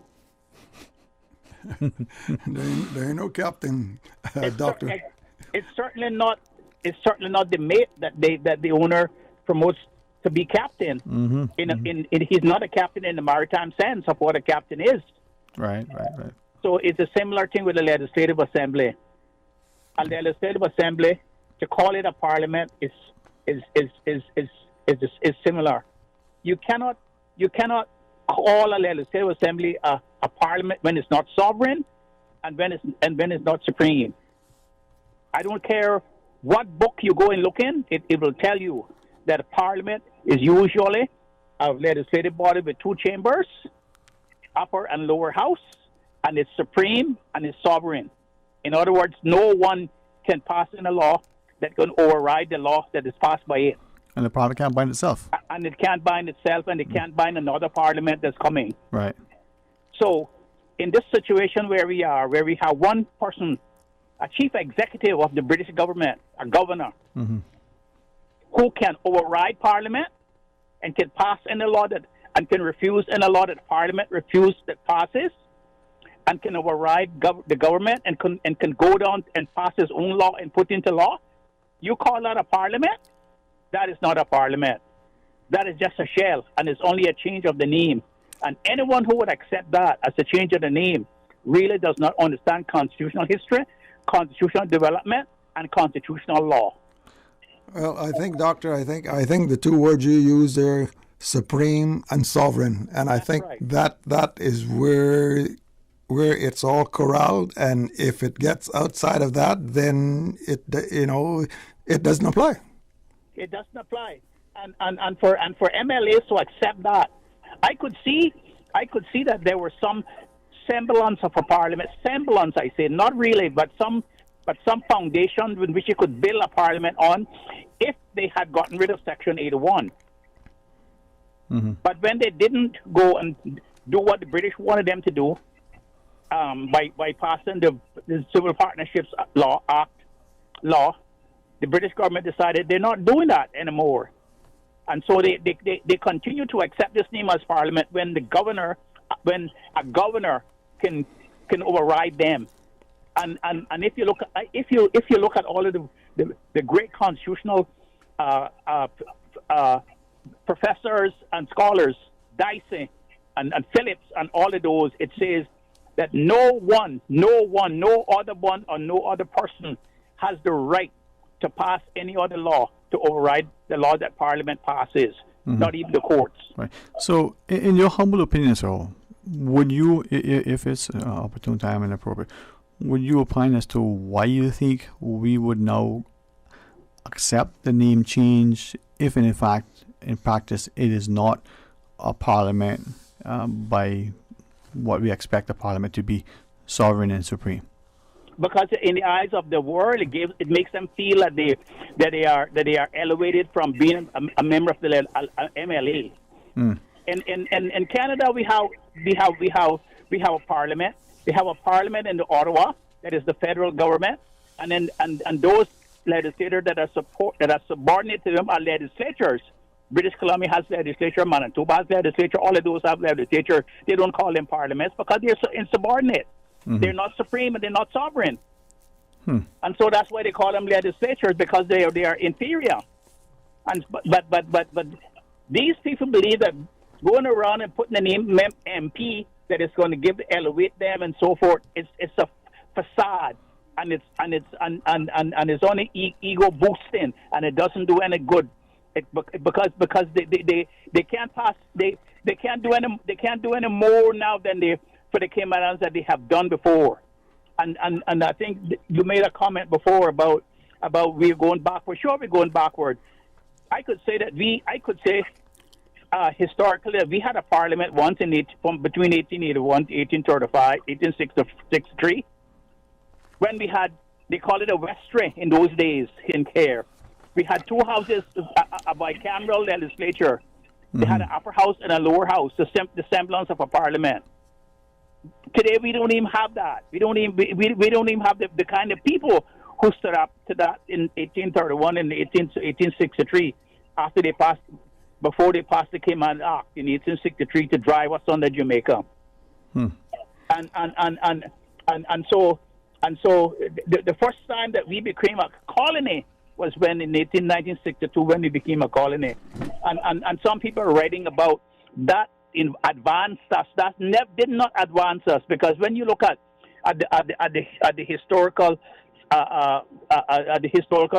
concepts there in Jamaica, and when in 1962, 18th of February, 19th of January 1962, 18 and 19 of January when Lord Blackburn came down to Cayman Islands to inform us that Jamaica had left the Federation and was going to independence on that August.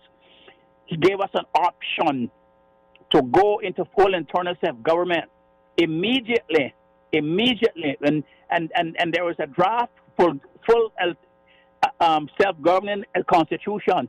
With the only thing that we didn't have to fulfill all those requirements was defense and external affairs offices, and Jamaica said that they would provide those for us for a fee, and we rejected that.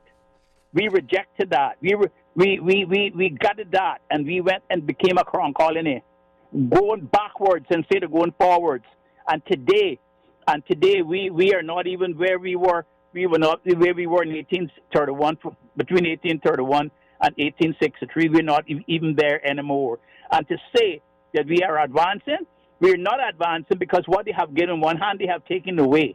And if you look at Section 126, the new procedures, that the new section they have added onto the Constitution, it says that the British government has to advise us of any orders in council or any laws that are passed that affect us, but they don't have to accept anything that we say in objections, and it states clearly that the British government maintains the power, the executive power, and the power to make laws with the peace, order, and good governance of Cayman. It means that the British government at that stage also also retains all the executive and political power over us, and we still running around here like trying to tell our people that we have an advancement. We have not had any advancement. It's the only semblance of advancement we had is by giving the cabinet full power over all internal matters, except for those that the governor has in Section 55 of the Constitution. So here we are today in 2020. This afternoon, even ourselves of Parliament, accepting the whitewash of a Parliament when we just a legislative assembly, and a governor can overturn our laws and can pass in a law he can, and we still calling it a Parliament. To me it's I think it's going backward and not really forward. And what we need are men, are real men who know the Constitution, who are politically astute, and who can stand and who can make the decisions that we need to make to going forward. Because if we continue like this, we are going to be completely recolonized. And the next thing I hear is that we are going to have to share our legislative, our Parliament with them, and voting will be reciprocal. Well, Doctor, I'll just paraphrase just all you said there in probably 2 or 3 words. I think the good ship Cayman is still under almost full reef. and that's in nautical terms, of course, and you know what a full reef was. Yes.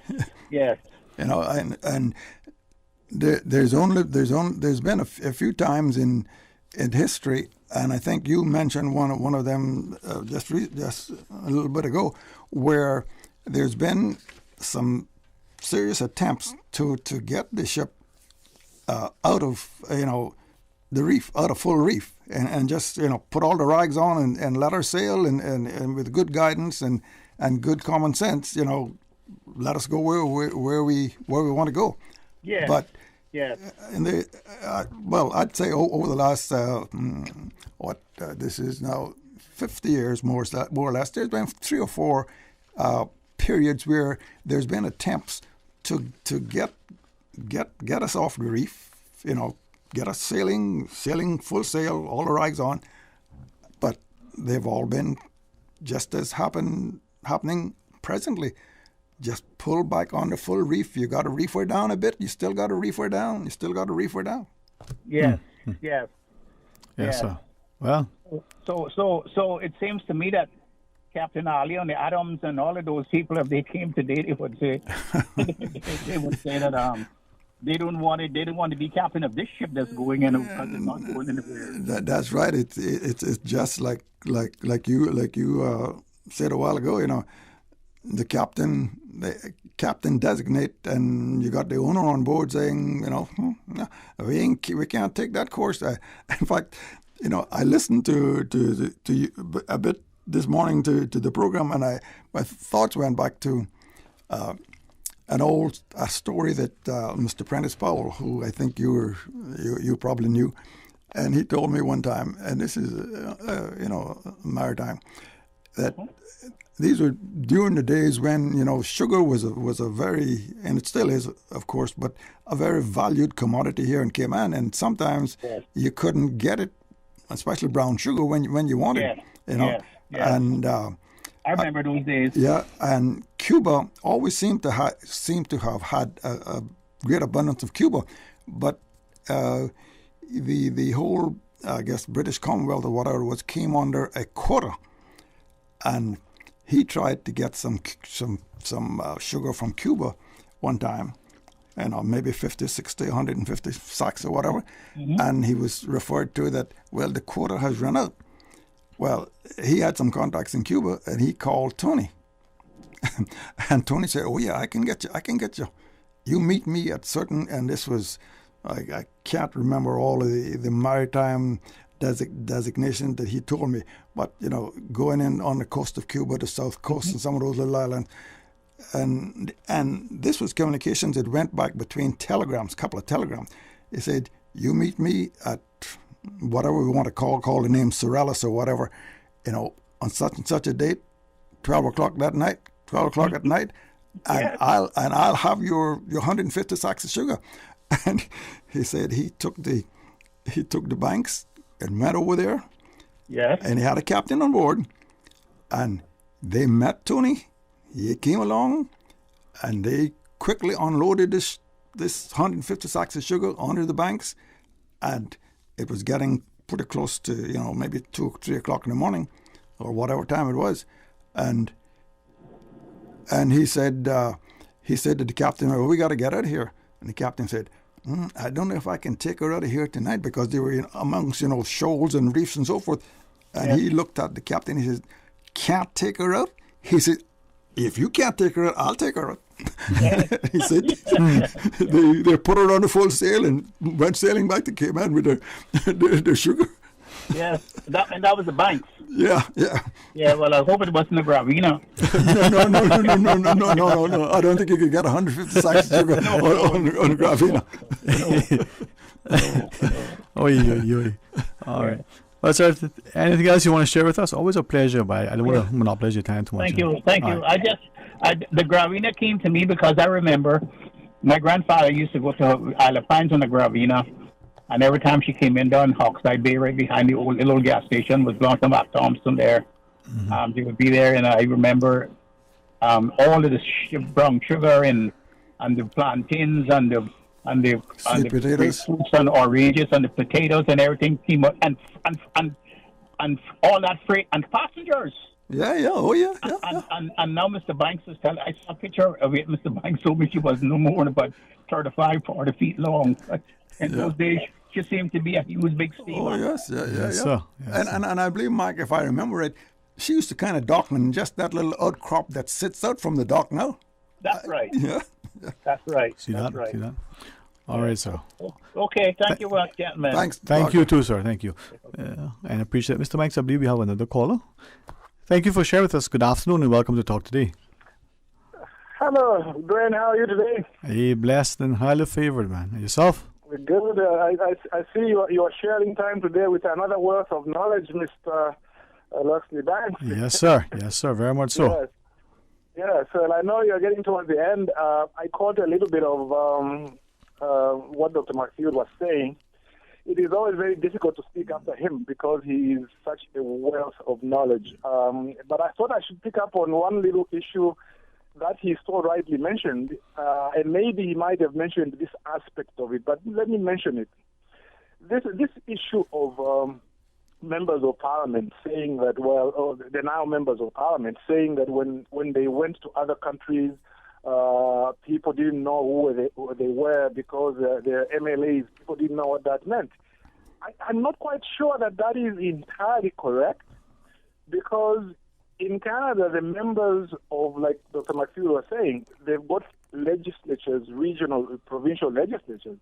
The members of those legislatures are uniformly called MPPs, like members of the provincial parliament, because at one time, because they had, like in one province, it's called the House of Assembly, then they used to be called members of the House of Assembly. In another one, it was called a legislature. So they decided, just call them, all of them, members of the provincial parliament. The members of parliament are the ones in Ottawa, of course. So to me, it has never been an issue. In Australia as well. In Australia, as you know, they've got a federal system. The provincial parliaments generally are called legislative assembly. And they're also, in some provinces, they are still called MLAs, members of the legislative assembly, although informally they are called sometimes as parliament. But they never took the bother to change the name formally. The parliament is the Commonwealth Parliament, But it has been done. I just wanted to make the point that it is more like a matter of nomenclature, and especially at a time when we have lost so much autonomy with this new constitution.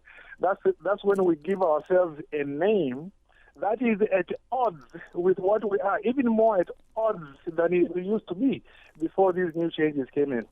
The second little point I want to make, I want to pick up on something which Mr. Ezra Miller said, I think on this show or on your sister show.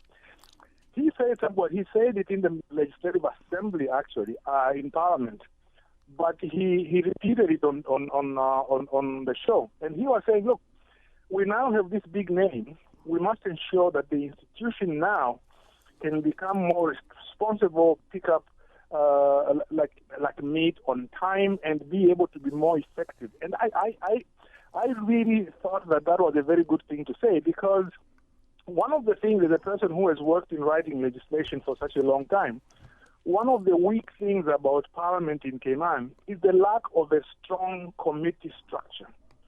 You've got a PAC and one or two other committees.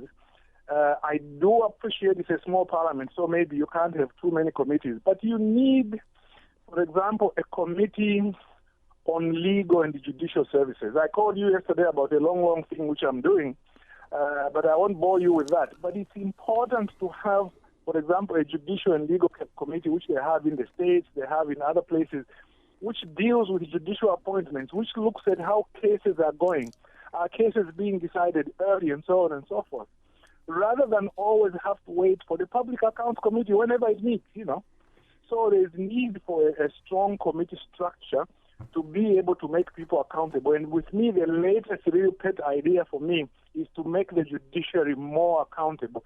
And that can only really be done through legislative change, as well as a committee structure which allows the judiciary to be better supervised.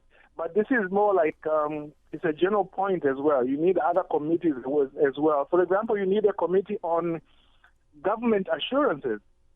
When a minister gets up and says, "Oh, we will do this, we will do that," in Cayman, it's like the MLA has to follow up with the minister and meet him privately and so on. No. You need a committee which specifically catalogs the government assurances and the promises made and can meet regularly to follow up on those things. But those are only two committees which could be added. But thanks very much for the time. I see it's 25 after. Yeah. Thanks for the opportunity. Thank you too. Thank you. And I believe we have time for one final call, and then we can give a WhatsApp message that we shared. Final call, I believe. Good afternoon. Thanks for calling. Good afternoon, Dwayne. Hey, good afternoon, sir. Thank you for sharing with us. Good afternoon. I don't know who's Mr. Loxley. Mr. Loxley Banks. Good afternoon, Mr. Loxley Banks. Hello. Good afternoon. Dwayne, the previous caller, was speaking about we need committee and this, committee and that.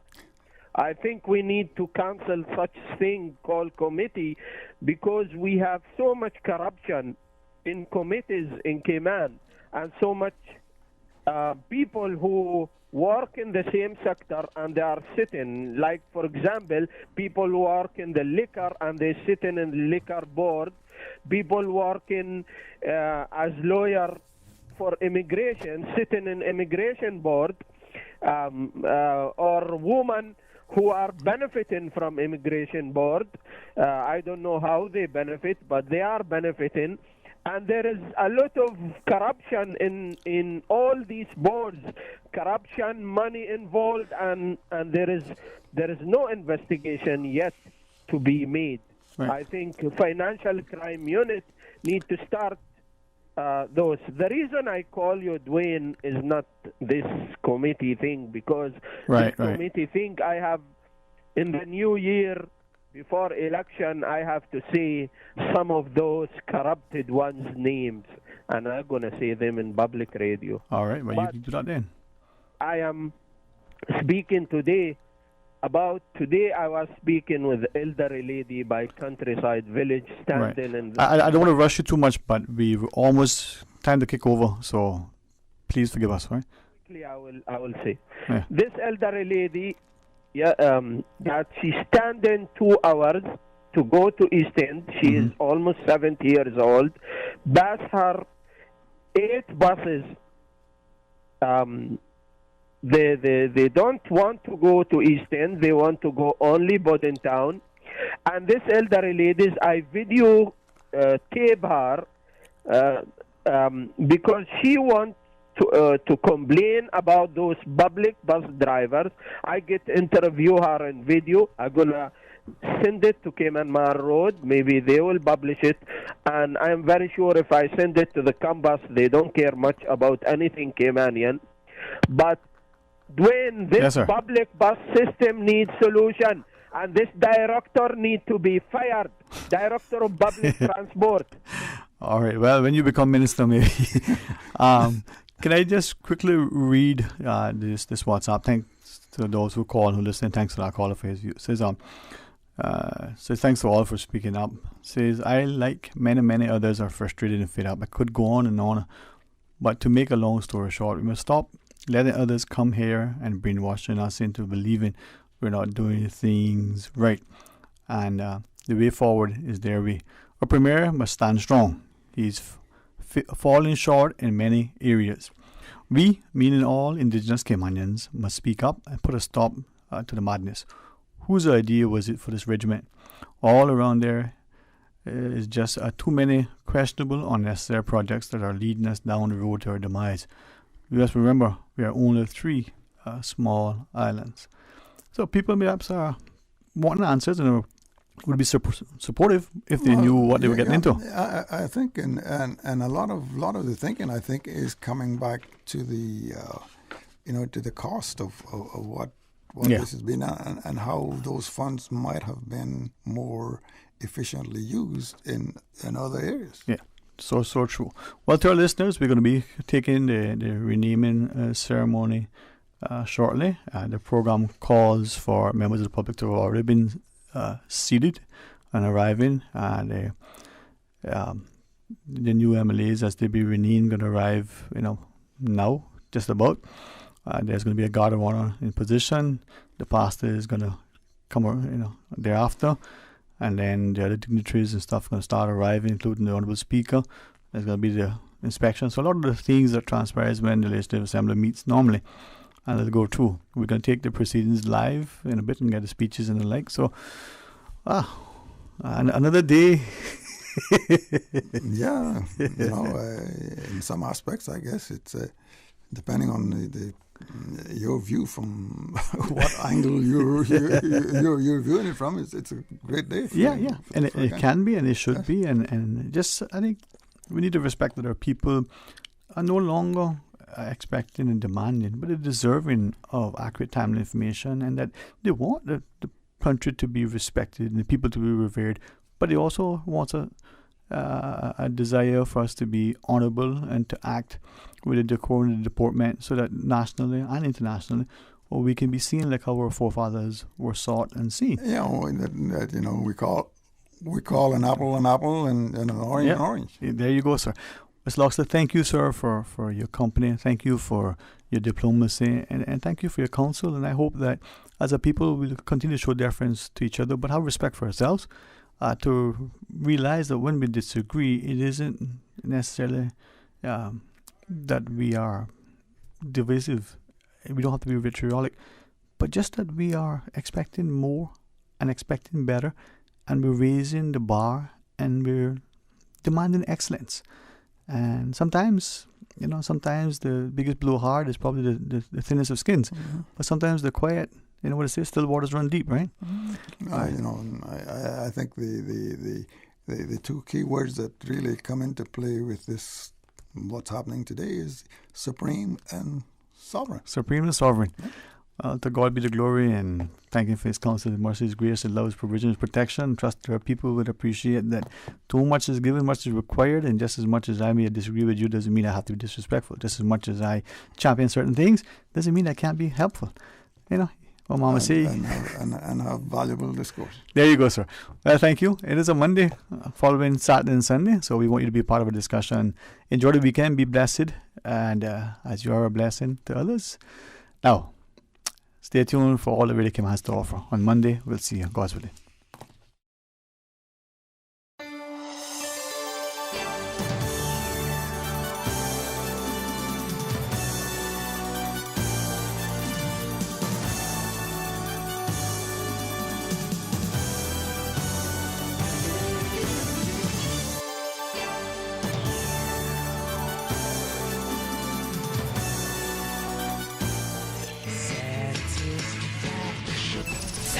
information is guaranteed 24 hours a day, whether it's music or information. From Grand Cayman to Cayman Brac to Little Cayman, we've got you covered. You ever hear